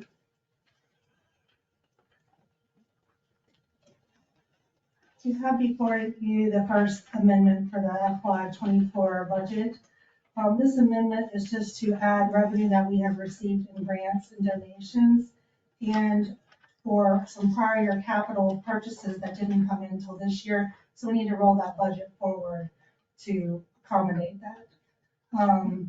Also, this is just to put the prior year funds for ATAX in motion to get it into the budget, and then we'll have the workshop to figure out how we're gonna spend it. And this also, the big one is adding the ARPA funds to the capital projects. So we can use that for the design and construction costs for a new council chamber, courtroom, and police department. Are there any questions? Any questions for Ms. Gruber? Mr. Mayor, Mr. Kinkin? I make a motion that we approve first reading of 24-0963, an ordinance of the town of Surfside to amend the budget for fiscal year 23-24 as presented. Second. All right, we have a motion and a second. Any discussion? Mr. Mayor, Mr. Kreckloff? well, I know we have to do something with the American Rescue Fund money, but I know the old council, which isn't this council, but we more or less wanted to hold off as long as possible in case the pier needs more money, because then we could at least have something in town paid for that we're working on. I don't know. I know we have to budget pretty soon, but I think we could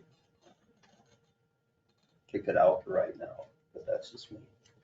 Mr. Vincent, could you clarify that situation a bit? I would just suggest this, number one, we need to declare the ARPA funds in 2024.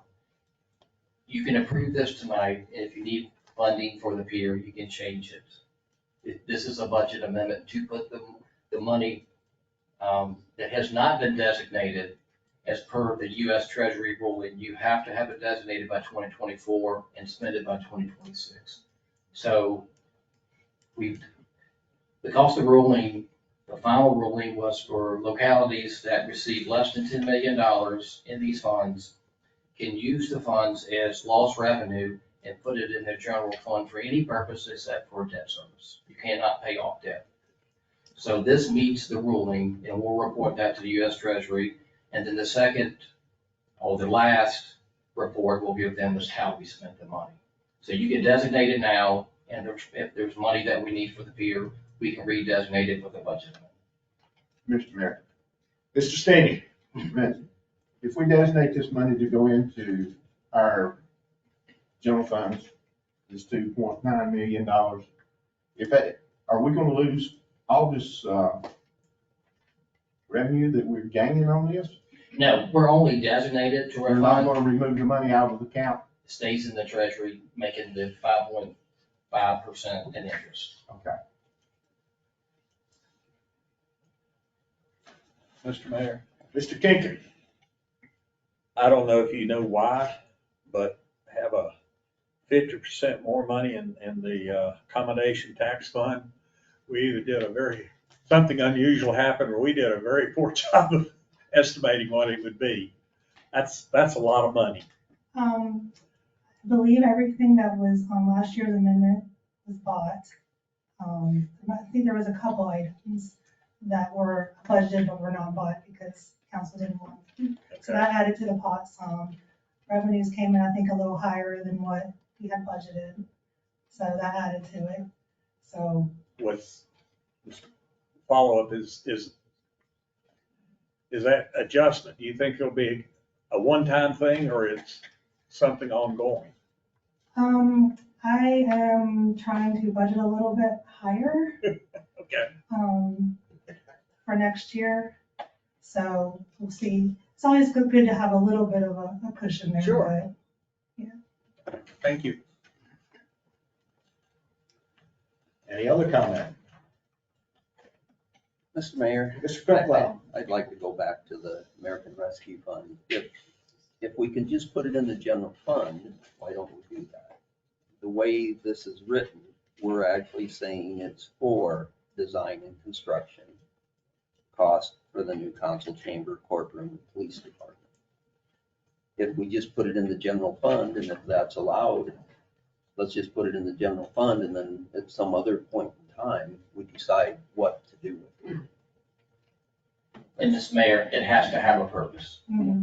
Well, that's my point. So. If you put it in We just can't the really general, change the purpose then, can we? but you can't just put it in the general fund and not have a purpose. It's gotta be designated for a capital project. That's the purpose. If you wanna come back and change it for the pier or anything else, you can come back with an amendment and change it. I'm just trying to meet the ruling of the US Treasury and check that box. Mr. Mayor, Mr. Coleman. so what you're saying is that if it's in, we use it for the pier, it's a capital project. It's a capital project. So, okay, so you're gonna put it in the fund for capital projects. Could be the pier if we need it, can be the courthouse, police station, if we wanna use it there. Correct. It's all you're saying is gonna be used for capital. Right, we just thought the amendment was great timing with Creech and Associates, because we're talking about something that's gonna cost $8 million, and here's 2.3 that you can utilize towards that. So you're just suggesting when you put that on capital projects fund, and then that's good, it's gonna be the capital projects fund. It doesn't matter what it says underneath there, you know, about construction costs for new council chamber, just giving examples that it possibly could use. Yes, sir. Thank you. Yeah, I want to clarify, this is just examples, not, Must. yeah, not a, I mean, but it is a, it's a, yeah, I mean, it's an ordinance, so I think if it goes in there, we need to have the language precise. So we could add the words or pier construction. Increase use of funds for design and construction costs for new council chamber, courtroom, police department, or pier. Would that satisfy? It satisfies me. I don't know if it satisfies the law, because then we're not really saying it's going towards a project. It's a project or another project. Well, but this whatever. one here looks like council chamber, courtroom, and police. I mean, I don't know, they can all be separated. Okay.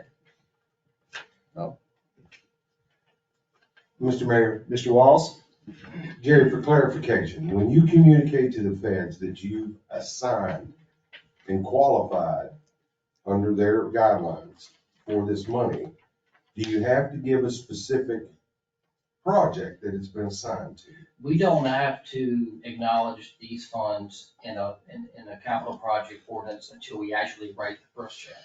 Then we have to know for sure which project is going to be assigned. And that's not gonna upset the feds in any way if we would happen to say, okay, right now, we're assigning this to this project, but if we get some kind of surprise down the street from the pier, we move it over there, that's not gonna. It's just called an amended report to the US Feds. Thank you.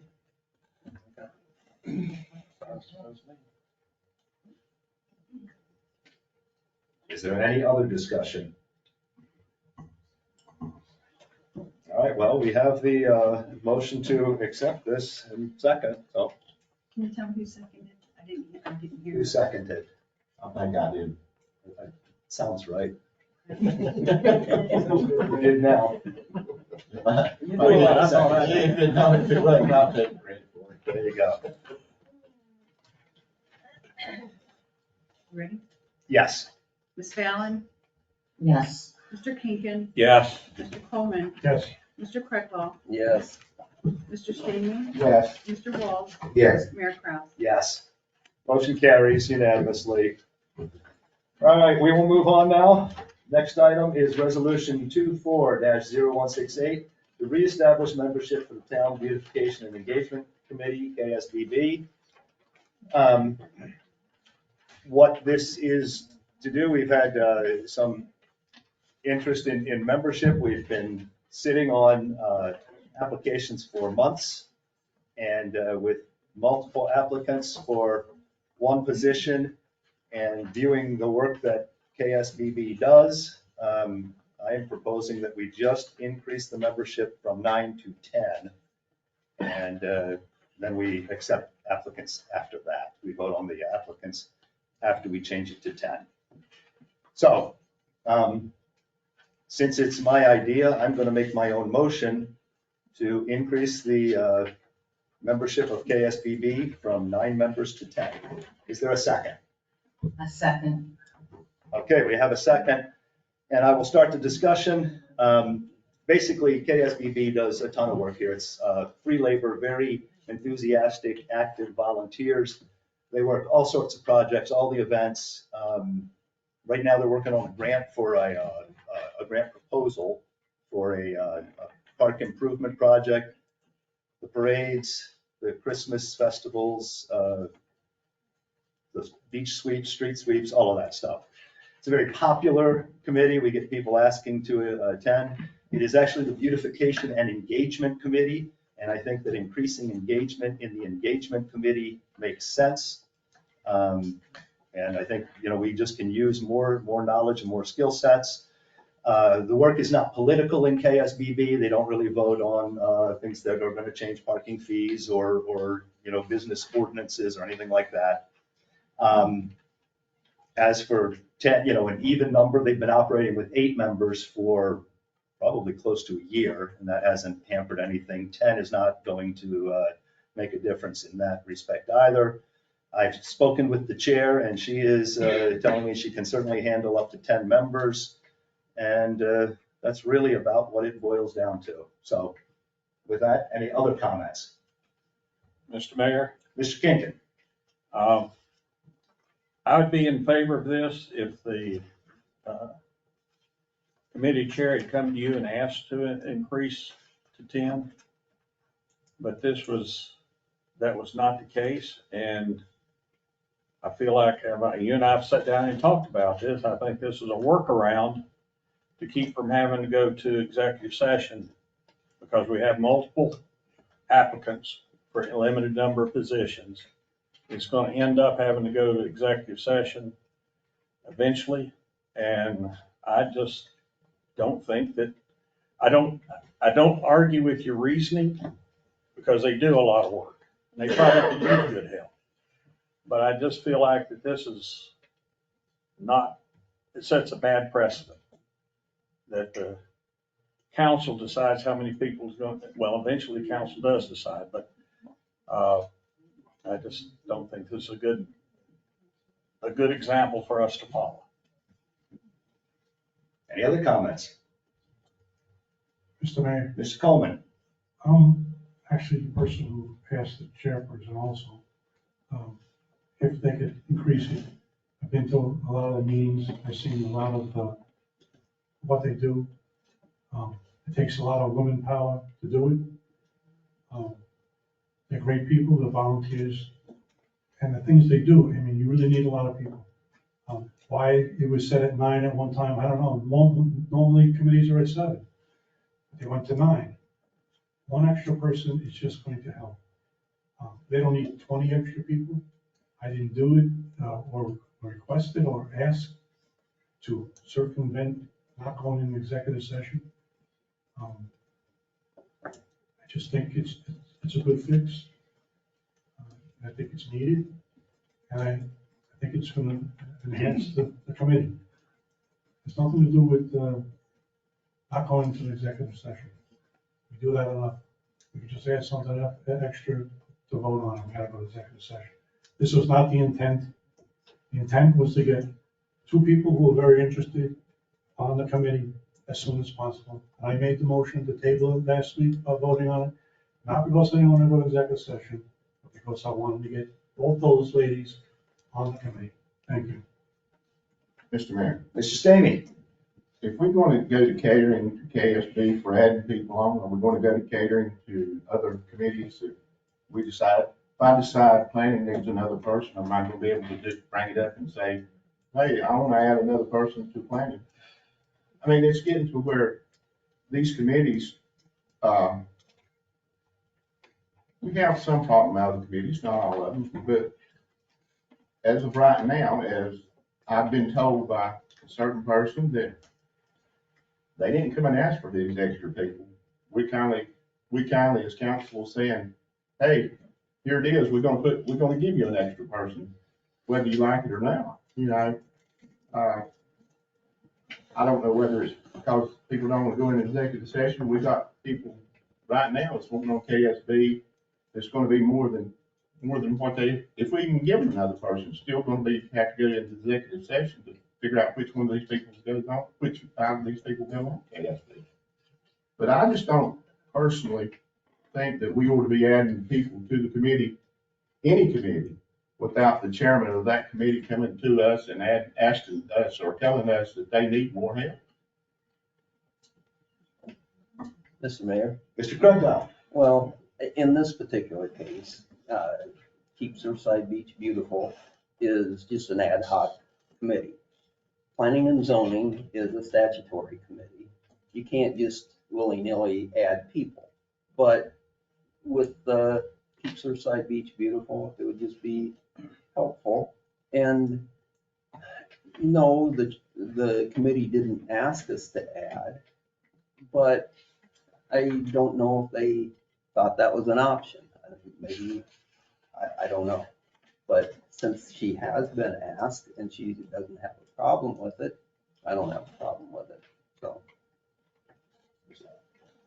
Mr. Mayor? I'm going to take Ms. Allen Okay. first opportunity. I think part of this started because I personally have seen the work that this committee does. I think they could easily increase it more than 10. But, you know, it's a growth thing. But I saw what they do. I don't know how they do it.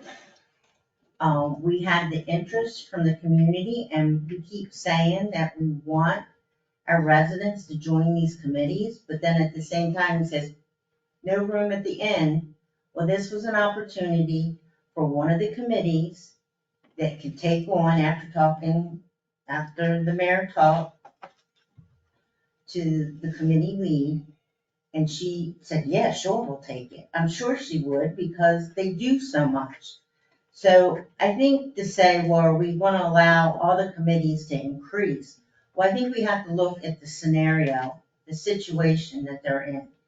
This particular community is very involved, multiple activities, not only what we see in town, but they're going to Charleston, Children's Hospital, cancer. So I think it worked out all the way around. We got somebody else involved in the community to add to the committee. And, you know, maybe down the road, we might add 2 more, who knows, depending on how big we get. But I see no problem with this at all. Any other comments? Okay, Mr. Mayor, I do have. Mr. Waltz? If I'm not wrong, I believe the main reason that this whole snowball got started was because we had 1 spot open and 2 applicants. And now we're back in the same situation. If we add a spot, Now we've got 10, we can take 2, but now we have 3 applicants. So we still have to go into executive session to, I don't know, that's just my 2 cents worth. Mr. Mayor. Mr. Cracklow. I'd just like to add, we don't have to go in executive session to appoint committee members. I don't think we should, personally. I've always thought, if you can't say it to their face, don't be saying it. And so you just pick whoever you want and vote on. My 2 cents worth. Mr. Mayor, Michelle? okay, how this all started, if you look at the applications, there were 2 people that came in that were close by date. Okay, 21st, 22nd. This was back when we were not council. So we were playing catch up. So yes, I did encourage that we, find out if we could increase it by 1. Now we have somebody else coming in February during our council. I understand that. But you gotta remember, we were doing catch up with these 2 individuals. And I think we also assumed, how can you pick one or the other when they're, 5, 6 days apart? She can take on the extra help, we increase it to 10, and, we encourage the other people that want to join this to truly maybe go to another committee or come to the Keep Surfside Beautiful committees, and maybe there will be an activity that they can take on. So that's my second question. I can't say anything more. Any other comments from somebody who has not spoken twice? Okay, then I'm going to wrap it up with my second one.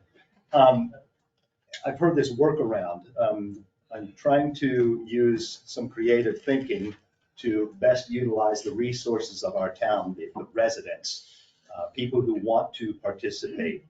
I think that's a big deal to get as many people engaged in the work of this town as possible.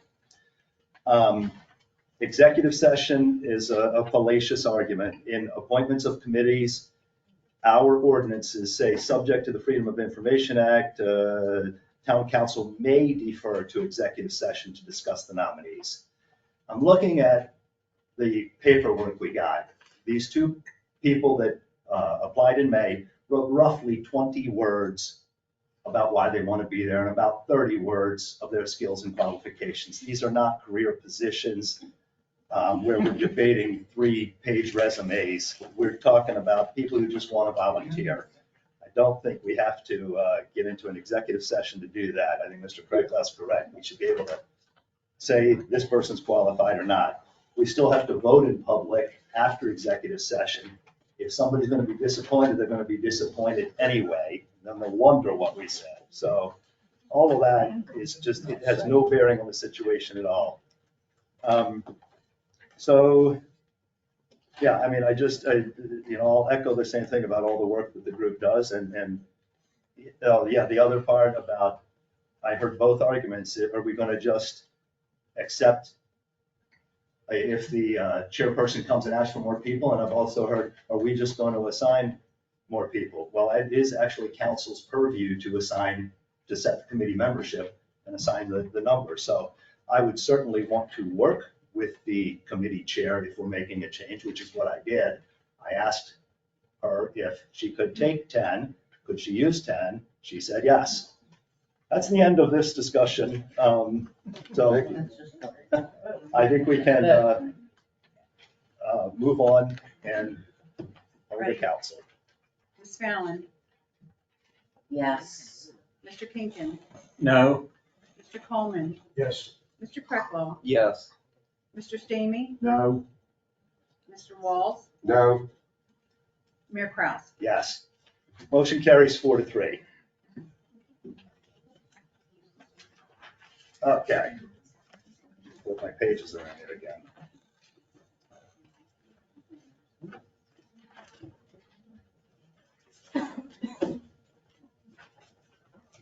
Sorry, I lost my agenda temporarily. Mr. Krecklau always bails me out here. Okay, the next item is to reinstate the peer committee. And again, that's one that I brought up, so I'm going to just say that we have a peer committee that was suspended in August, I believe it was, and we just had them hanging in limbo. It should have either been, or at this time, we either need to disband the committee officially and let them go, or we need to reinstate them. So well, I'll get to the argument later, but I'll just make my own motion again to reinstate the peer committee. Do I have a second? Okay, we have a second. So with that, I'll start the discussion. The peer committee was suspended in August. There was still a lot of work going on, including but not limited to kiosk designs, descriptions, and selections on or under the pier, ability to sell town merchandise on or near the pier, games and amusements on or near the pier, a photo op spot on the pier, potential use of the pavilion at the pier end, what we're going to do with that. We do have Public Works will maintain and operate the pier, but I don't think it's really appropriate. I don't think it's really a good Public Works project to have Mr. Director Adair trying to take care of these more commercial type operations. And, you know, we're getting close to the completion of this pier, but it's just not going to automatically attract a lot of visitors and bring a lot of money unless we make it entertaining and have some things to do. We look at the fishermen, but we need to finish the rest of the work. And I have spoken to the 2 remaining members and the one who resigned when things kind of went south back before the disbanding. And they have indicated some willingness, assuming they're listened to by council. And I think we can certainly do that. So with that in mind, are there any other comments? Mr. Mayor. Mr. Kinkin. I do like the peer committee. I listened in on a lot of the work that they did. But I think before we reinstate them, we ought to look at the charter, revise the charter to what we want today versus what we wanted 2 years ago. And I think that's our good first step. Any other comment? I just want to say, I'm in favor of the peer committee. I just think we need more guidance than what we had in the previous charter. Any other comments? Mr. Mayor, Mr. Coleman. I'm a big proponent of committees. I think they're a backbone of this community. Having been on a committee that was fired, I didn't like it. I don't think that committees should be fired or suspended by council. Committees give recommendations. If you don't like it, council, don't take it. Don't get yourself, all in a huff because the committee told you. They're not telling you, they're suggesting what to do. It's terrible. And the scope, hey, you put a scope and you're narrowing what they can do. There could be some great ideas that they can come up with. Maybe it isn't exactly in the scope that you wrote down because you didn't think of it. And like I said, if you don't like what they gave you, don't take it. There's no problem. I just think it's great to have ideas from other people. Because you know what, folks?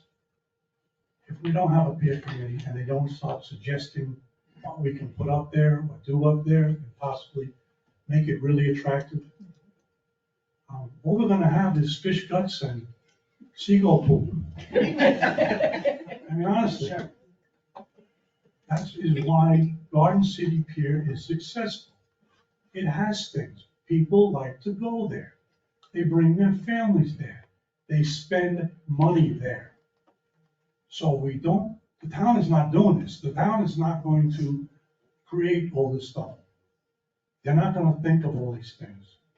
So let the committee do this. It's a simple solution and it doesn't cost anything.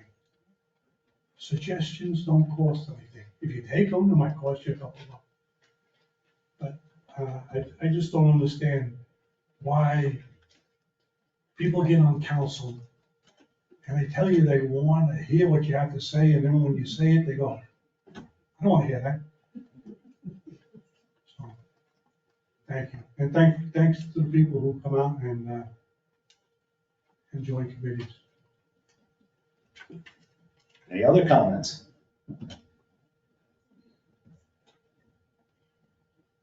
Okay, then I'm gonna wrap up by just saying, that was the argument from the peer committee in the past. I kind of remember that it said everything was recommendations and council was free to take, do whatever it wanted with those recommendations. And that still stands. The argument about revising the charter was brought up before the peer committee was disbanded last year. And it went absolutely nowhere after the disbanding as well. I'm working on a committee template, but if we add in a charter revision before this, we're losing the whatever time we have. Pier's gonna open this year, it looks. So fairly soon, I hope. I don't think we have time to waste. We may reinstate this and find that they don't want to do this. I got a preliminary that they do, but I think we need to take that first action. And then we only have 2 members. We were hoping a third would apply, and I'd like to get the other 2 spots filled as well. So I think the first action is reinstate and then move from there. So, any last comments? Ms. Medina? Ms. Fallon, Yes. Mr. Kinkin, Without a charter, no. Mr. Coleman, Yes. Mr. Krecklo, Yes. Mr. Stamey, No. Mr. Walls, Yes. Mayor Kraus. Yes. Motion carries 5-2. Did we lose sound? Oh, there it goes. No. It sounded weird to me for a second. Okay. 5-2. Okay, we're good there. We now move on to 8G, committee appointments. And we have now 3 applications for 2 KSBB spots. And I understand that argument. I'm just going to start the discussion here by saying 2 of them came in May of 2023. Again, the prior council chose to do nothing with these for months. We tried to do this a couple of different times, but we had the executive session argument, but again, that's not a requirement. So I think we just deal with this as is, and I'm going to suggest that I'm not making a motion yet, but I'm just going to suggest that we take the 2 that we had in May. So I guess we have to address them one at a time. Mr. Mayor, Mr. Kinkin. You're setting a precedent that hasn't been set. Mr. And we Mayor, have, you need to have a motion to have a discussion. Okay, I'm sorry. All right. Oh, again, but I have to take them one at a time, correct? You don't. Okay. You're making the motion, you can do. All right, very good. Then I am going to make a motion that we appoint Jennifer Bloomer and Becca Sadri to the KSBB. I second. All right, we now have a motion and a second. We'll start the discussion. And Mr. Kinkin, you can go. all right, you're trying to set a precedent that hadn't been set, that we have to take the oldest applicant first. In the past, we've talked about them in executive session and picked the most qualified. I don't know these 3 women. I don't know which is, who's more qualified than others, but I just think, I'm not opposed to what you're doing. I just say you're setting a precedent, and I don't think that's right for us to do. I think we have a process already in place. Gentlemen, please, no additional comments? Okay, Mr. Kinkin, I'm sorry, continue, please. That's all right. I said we have a process in place, and you're changing the process. Any other comments? Yes, Mr. Mayor. Mr. Stamey. Will you pick, can I ask why you pick these 2 when the 3rd person that put in is actually more qualified with all the paperwork she's done than either one of the first 2? So how do you come up with the first 2? Because They're the earliest date? Because they applied and they have been put off for 8 months by this council. The same question that we asked back when Do you want me to answer? Or- Yes, sir. Okay, I'm trying to finish the answer. Okay. So, because they applied, they are qualified, in my opinion. And we have already been trying to address these two before the third application came in. I have spoken with this third applicant and said, we're trying to deal with these first two, and that you might want to just attend the meetings and see how it goes and perhaps volunteer on the side, and she was agreeable to that. That is why I'm trying to pick the first two. So you just made the choice that just because they were the earliest date, that's the two that you were gonna choose? That is not what I said. Basically, yes. I disagree. Because you said that these was the first two as applications was in, this third person put in before we ever picked anybody, because you were asked 2 weeks ago to go ahead and verify the lady with the 521 month.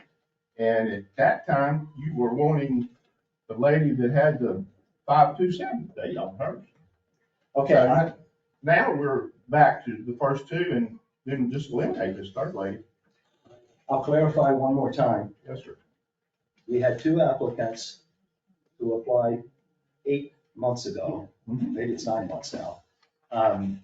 They've been put off by council. They've been patient. They look qualified. And I think we owe it to them. We started the process with these two back in November. This council did. And I don't think we should complicate it by adding the third one at this point, especially when she was amenable to attending meetings and volunteering that way. That is what I said. Are there any other comments?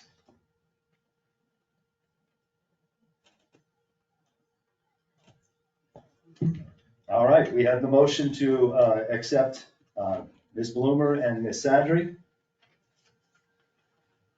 Ms. Medina? Ms. Fallon, Yes.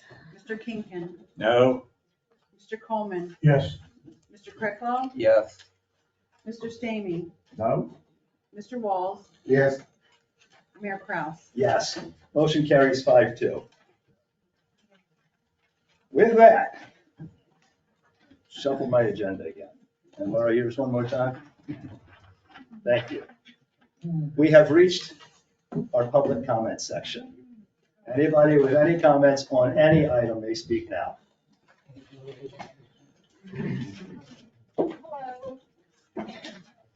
I'm sorry.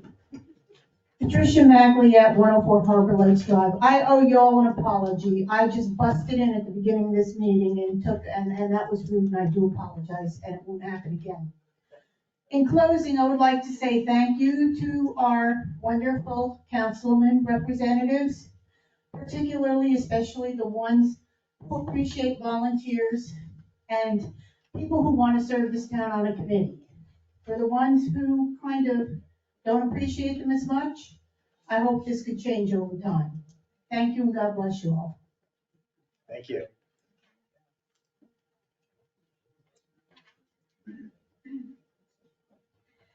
Good evening. Yvette Hellier, 7th Avenue North. Here's my full address. I'd like to make a suggestion under the 7A discussion, parking fund usage. Although I love the idea of planting trees and shrubberies, I'm not too crazy about putting it on private property.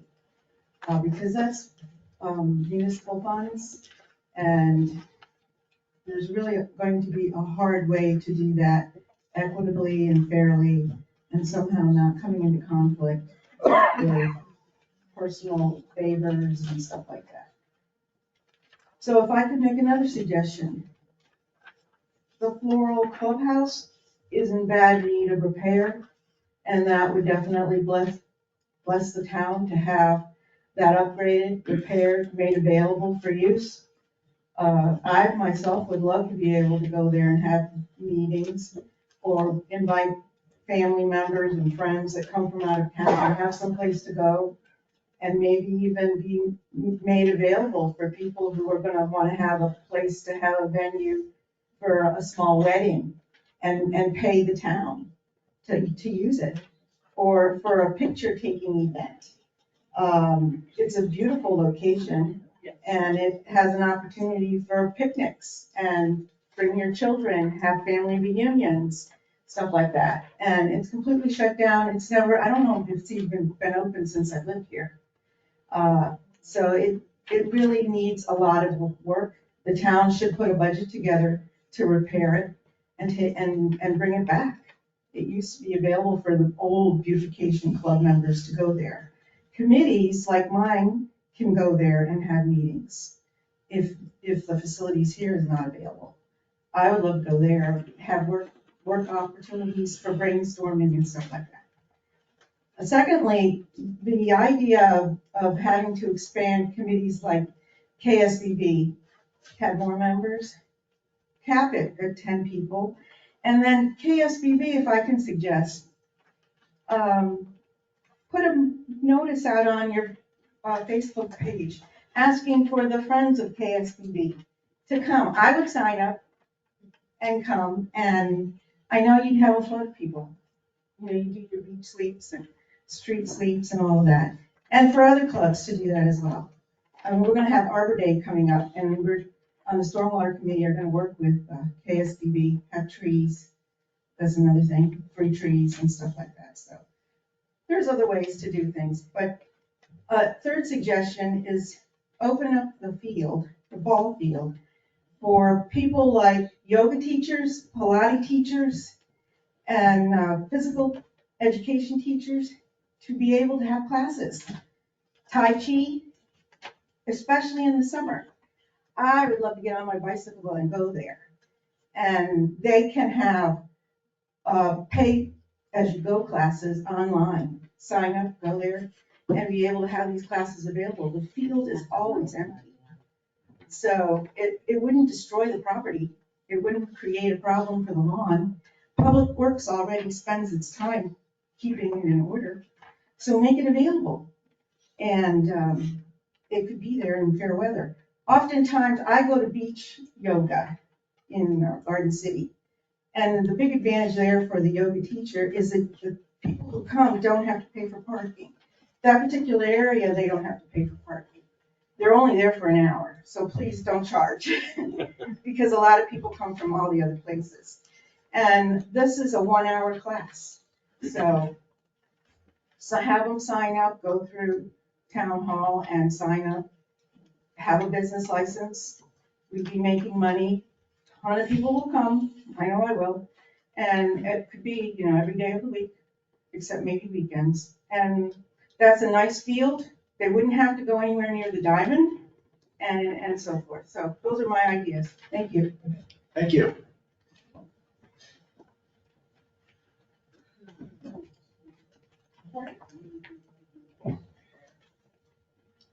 I'm Ann Westcott, 5th and Cedar North.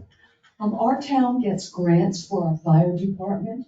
Has anybody thought, is any of this money being used to improve our ISO rating? A rating that has dire financial consequences to every person and business in this town. Has any of this money been allocated to encourage people who would volunteer their time and effort to keep their town safer? We have wonderful fire engines. They look great in a parade. However, in a town where most of the houses are wood frame, they can burn up in a poof, and that fire engine shows up with a crew of 2 who cannot and will not do anything to fight that fire or even rescue anyone until reinforcements arrive. Reinforcements that could take 10, 15, 20 minutes to get there. In this case, that beautiful fire engine is useless. It's actually worse than useless because it provides a sense of safety and security that it cannot provide. I would venture most of the people in this town have no idea what kind of danger they are living under. This is not something that can be put on the back burner. It's not something that we can take care of when we get around to it. The town of Surfside is in line for a tragedy that could have been prevented. Thank you.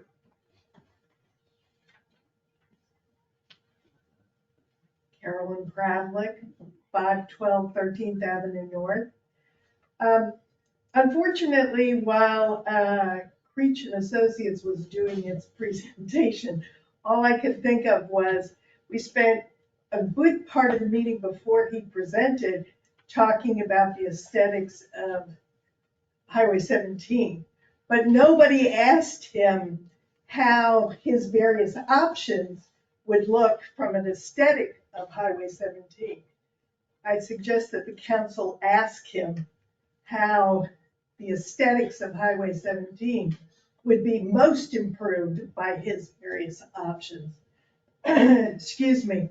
I believe, after having talked to him, he would tell you that he thought that the 2-story police station option with the 1-story town hall option was not a good aesthetic from the Highway 17 perspective. So anyway, I encourage you to explore that with him before you make any decisions in that regard. As for the baseball field, I highly recommend that it be used for other recreation as well, maybe pickleball courts over there. As for the parking money, I'll make my pitch that I make all the time. We need sidewalks in this town. Maybe use some of that parking money for sidewalks. It helps with parking. If more people are walking, you don't need as much parking space.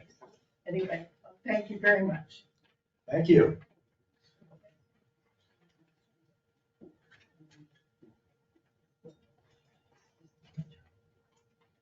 Good evening, Ellen Delaplane, 112 North Myrtle Drive, chairwoman of Keep Surfside Each Beautiful. I want to thank you all for so carefully and thoughtfully working through our membership issues. Greatly appreciate that. We are very thankful for the opportunity to serve the town, and we will be excited to welcome our 2 new members, and we will reach out to the third to get her involved in another capacity. We do have a lot of initiatives coming up. I'm not going to take up the time tonight to go through those. I'll come at a future meeting and kind of talk about what we're doing in the spring and what we have planned for the summer. But again, thank you for the opportunity to serve the town. Thank you. Is that the end of public comments? All right, thank you very much then. We are now ready to move into our comments. So I'm going to just start from the end of the table, and Mr. Stamey, you can go first. Thanks, everybody, for coming. I might have sounded like I was against committees. I'm not against committees. I think committees work great. I just don't think that we should be pointing people to committees or moving committees up, numbers of committees up without this Blaine coming up here and asking for a member. I don't think council should be appointing people just because we have 3 applications or 4 applications or whatever. We just want to raise the number. So I personally don't think that's a good idea. And the question about the buildings, on our drawings, it has got some trees and stuff planted out there to where it is going to help the front side of this facade out there when we get it, if we get it built, and when we get it built. So I do think that that'll be a good location for it. I think it'll turn out to be a good place. We're saying that, and see you in 2 weeks. Mr. Coleman. I want to discuss some of the things that people brought up. Sidewalks, I'm all for sidewalks in certain streets. Cedar Drive, between the 2 lakes, very dangerous location. I was surprised that the Public Works didn't ask for sidewalks on the ATAX. I believe you can get sidewalks for ATAX. I think you get some paving done also. Baseball fields, I used to live on 7th Avenue South, right down the block. That was 15 years ago. My boys were in middle school. They played football there, they played baseball there. They were in that park all the time. Guess what, folks? There isn't too much use of that park in that baseball field anymore, unfortunately. I wish there was a bunch of kids still living there. Nothing nicer to hear than a bunch of kids laughing and having a ball. But the fact is, we don't have that many children anymore. But I do agree, we should use that possibly pickleball courts. Might even have like a splash park, not like water rides and stuff, but fountains and stuff like that, so younger kids can go into there. So we have a little bit of that. The Floral Park Clubhouse, when I first came here, we used to use that all the time. we actually had a group called Concerned Citizens of Surfside Beach. And a lot of those people came and went on council. How it ever got into disrepair, I have no idea. We used to rent it out to an after-school place, so we were getting money for it. I don't know. Prior councils let it go. Not a good thing. I would love to see it get back. I don't know if it's salvageable, but we were there the other week and people didn't even know about it. It's got a fireplace there. It has a back deck on it. It'd be a great place to have, if you wanted to have your extended family come down and have a barbecue and stuff. Bocce courts are right there, horseshoes. I'm glad that the peer committee was reinstated, but I don't know what happened to the Senior Citizens Committee. Actually, what it's called is the Ralph Magliette Committee. It disappeared. I don't know how. I would love to see that come back too. Last year around this time, I found out about the short-term rentals, H3253. It's about people who can, no matter where what zone they're in, they can rent out their houses weekly. And I asked someone on council, they said, oh, that's a done deal. I said, what are you kidding me? A done deal? Has the governor signed it yet? No, the governor hasn't signed it. It hasn't even passed the House yet. We spoke to State Representative Val Guest when we were at Columbia last week. And VRBO and Airbnb are pushing big time. They really want this. They're supposed to report every house that does this now illegally, because it's illegally, according to our ordinance, to do it. They don't do that, but they have a write-in campaign to all these state reps to allow it. The one who's pushing it is Mr. Hewitt, who's a state rep south of us. He also owns Garden City Realty. So why would he push that? So what I'm trying to tell you though, is get in touch with your rep. Our rep is Val Guest. You can email him at valguest@schouse.com. Please call him or email him. You can look it up, his phone number, I have it, if anyone wants it. We need to stop this. If this happens, it will ruin this town. Forget about going bankrupt. What will happen is that people will find out how much money they can make by renting out their house, and they'll start selling their houses for big bucks. And this is gonna turn into an all rental community. And the few of us who are brave enough to stay, we're in a lot of trouble. Can I ask you a question? Is that a state thing? No, it's a. Public comments are. Oh, I'm sorry. So this is a state. I don't understand it. This is a state bill. State bill, the state reps are pushing for this. So it's not a federal law, it's gonna be a state law. So basically, the way I understand it, if the town doesn't allow people to do this, if it passes, and there's something to do with the 6% we get from the second homeowners, we don't get it anymore. We don't get a portion of it. So they're gonna hold us hostage to try to make us allow it. So it's very important. I think it's very important. And it isn't a done deal yet. I mean, we sat in a room with people on councils, town councils, city councils, and just about everybody said, no, we don't want this. So we have to stop the state reps from doing it. Thank you all for coming out. I really appreciate when people get involved, step up, or just come to the meeting and shake your head or yes or no, so we get a feeling if we're doing it the right thing or not. Thank you. Before we move on, I believe you had a mistake. You said his email address was .com. I believe it's .gov. Oh, well, So I said everybody .gov. was I recorded. said .gov. Yeah, just. BALGUEST@schouse.gov. Mr. Walls. I just wanted to thank everyone who comes to the meetings, who comes to the podium.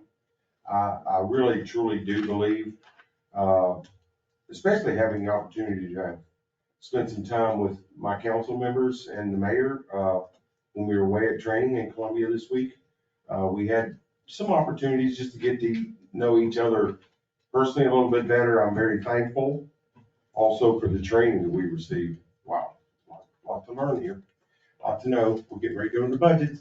But I just wanted to thank everyone that comes and talks to us, because having spoken, I think I can say to you that you have a council that truly wants to be engaged with this community and with its residents. And we listen, and we like your great ideas. And these suggestions about, honestly, I've not even been to that place. And I will be tomorrow. That little place in the ballpark, I love that, of course.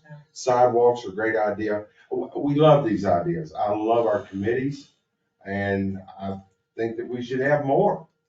I would like to see people think up ideas that they could help and apply for charters for new committees if they see a need. But anyway, I'm just grateful to be here. I'm grateful that we are being so engaged by the community, and keep it going. Thanks for tuning in too. I keep forgetting about the people that listen. But anyway, thanks for being here. Mr. Krecklau.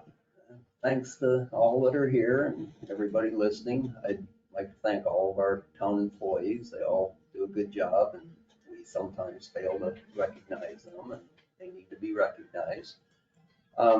Laurel Lake, I'd just like to say that, I don't know, a couple of years ago that I took a tour of it. It's in pretty bad disrepair. I'm not saying that we shouldn't fix it, but we do have to stick to our ordinances, and it is in the floodplain, so we can only do, I believe it's 48%. That's right. And then we would have to wait another 5 years to do more work to it. And I believe it would take more than 48% because the back deck is falling apart, the floor is falling apart. It needs work. I do think it's worth saving, and we should make a plan and maybe start saving it. Sidewalks, I'd like to add also, I think sidewalks are needed in this town. The more we go on, the more traffic there is, and it's a bad situation when you have to share the road with pedestrians and cars. With that, good night and see you next time. Mr. Kinkin. I am glad to see a lot of people here. And Laverne is correct. There's a lot of work that needs to be done to the Floral Lake House, and maybe when we have the reappraisals, we can put money into it, but the 48% would not cover everything. And we're just trying to keep it sound at this point. We can't fix what needs to be done until they raise the value of the property. The ball field. Now, this goes back 8-10 years, but from what I remember, and I may be wrong, the association that runs our sports program also controls that field. But I think you can contact them and get time space that you can use. I'm like Harry, I'd like to see us redevelop that property into tennis courts, things that everybody uses every day. And because we don't, every time I go by there, it's empty. Every once in a while on the weekend, there'll be 5 or 6 people out there playing ball, but it's not used on a daily basis. I don't know how we got in this arrangement with the athletic club, but when they talked about it, it was a mess because we took $15,000 on that field outside of town, and they tied us up into everything we can do. So I don't know what we can do. It needs to be looked at, but it's not a simple solution.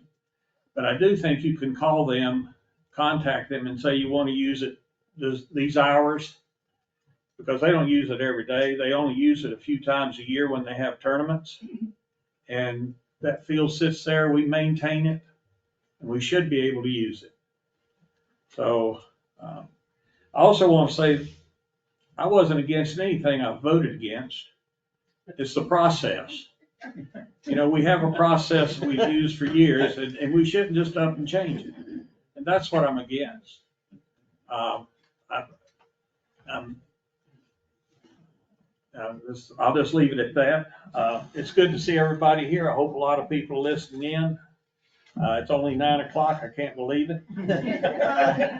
I was going to bring a pillow, but I didn't need it. Anyway, y'all have a good evening. Hope to see you here in 2 weeks. Thank you very much. Ms. Shawn. Once again, I love the participation, and I also love the fact that it seems like everything is more calmer than when I used to be at that podium. This council right here, we may never agree on everything, that's why you have 7 of us, but we do work well together. So I hope you can recognize that.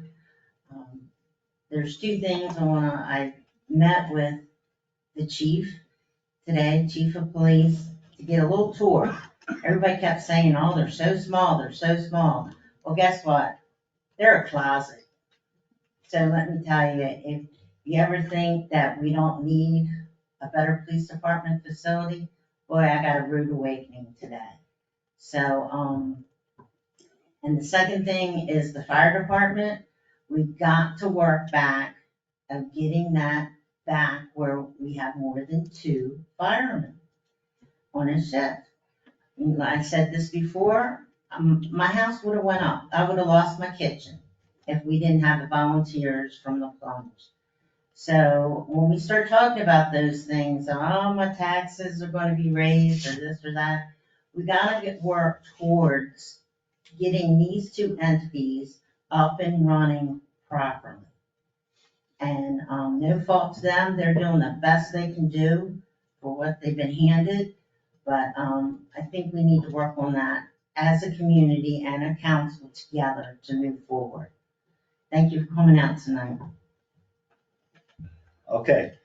First comment I'm going to make is it was pointed out to me that some people have noticed that I call Ms. Shawn by her first name, and I don't do that with the guys. And I'm going to say it's because she asked me to. We do earn a salary. So, just in case anybody ever wondered, it's not a disrespect. I'm actually, it's doing it because she asked me. You know, the citizen comments were great today. Floral Clubhouse is on my personal list. I think too often this town has just kind of let things go, and we need to make intentional decisions. And I think Floral Clubhouse has kind of suffered from lack of intentionality. So whether it's salvageable or not, whether it can be done in 5 years, I don't know, but we need to be intentional and make some decisions on it. And one thing is to be able to see inside of it. I haven't seen inside yet. Martin Field, that actually came up in a discussion. Mr. Coleman mentioned a splash pad. I said that KSBB is working on a grant proposal. They looked at 7 different places, including that field. Obviously, we can only do one for the grant, but we got ideas that could keep us going for years now. And so far as the vote for KSBB and talking about process and all that, again, sometimes the town gets a little stuck. As I say, executive session is not a rule. It's a tool that we can use, but we don't have to. I think we need to shake things up a little bit and get moving on a few things. And that's why I'll continue to push on some of these. I won't go outside of our ordinances, but I'm going to continue to push. ISO, the ISO rating. I've been in conversations with Mr. Vincent already and Deputy Chief Carter, and we're looking at what can be done to improve that. Also, exactly what difference does a 1 versus a 2 versus 3 make? We want to get the most complete information we can, and we are working on that, kind of behind the scenes. It'll all come out, but we're having conversations about what that would take. Personnel is certainly part of it. Sidewalks, I mean, a lot of people ask for sidewalks. I'm okay with that. It does seem like ATAX could be used for that, but I'd have to understand that. It certainly would benefit our tourists. So, I'm surprised or not surprised, but I'm pleased when I see people who are obviously tourists walking through the neighborhoods, because we have neighborhoods. It's not just a beach. So anything that could facilitate that, I think could be a good plan. Obviously, it's all money, but we have to look at that. The last thing I'll say is with committees and setting numbers and membership and all that, committees are an extension of town council. They are set by council.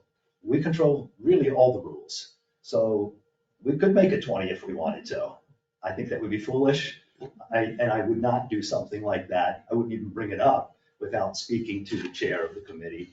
But it is certainly within our purview to do that. So that's pretty much it for my comments. I want to thank everybody for coming. We will have to dig into the ATAX discussion in our workshop. I hope a lot of people attend that. I think we're probably going to end up doing that through the day, but we'll have to take that up with Mr. Dean and see when we have time, and also with the rest of council. So with that, thanks for everybody coming. We have a executive session to, I'll just ask for a motion to move into executive session. Mr. Mayor, I'll make a motion that we adjourn the regular meeting and move into executive session. Read it out. Oh, you gotta read it. You gotta read it out. All right. Read it out. Pursuant to the Freedom of Information Act, section 30-40, or excuse me, 4-70, A1, discussion of employment. Please, the meeting is still in session, please. If you're leaving, that's okay, but silently. Discussion of employment, appointment, compensation, promotion, demotion, discipline, or release of an employee, fire chief committees. Second that. We have a motion and a second. I think we do a voice vote. All in favor? Aye. Opposed? Motion carries. We are now moving into executive session.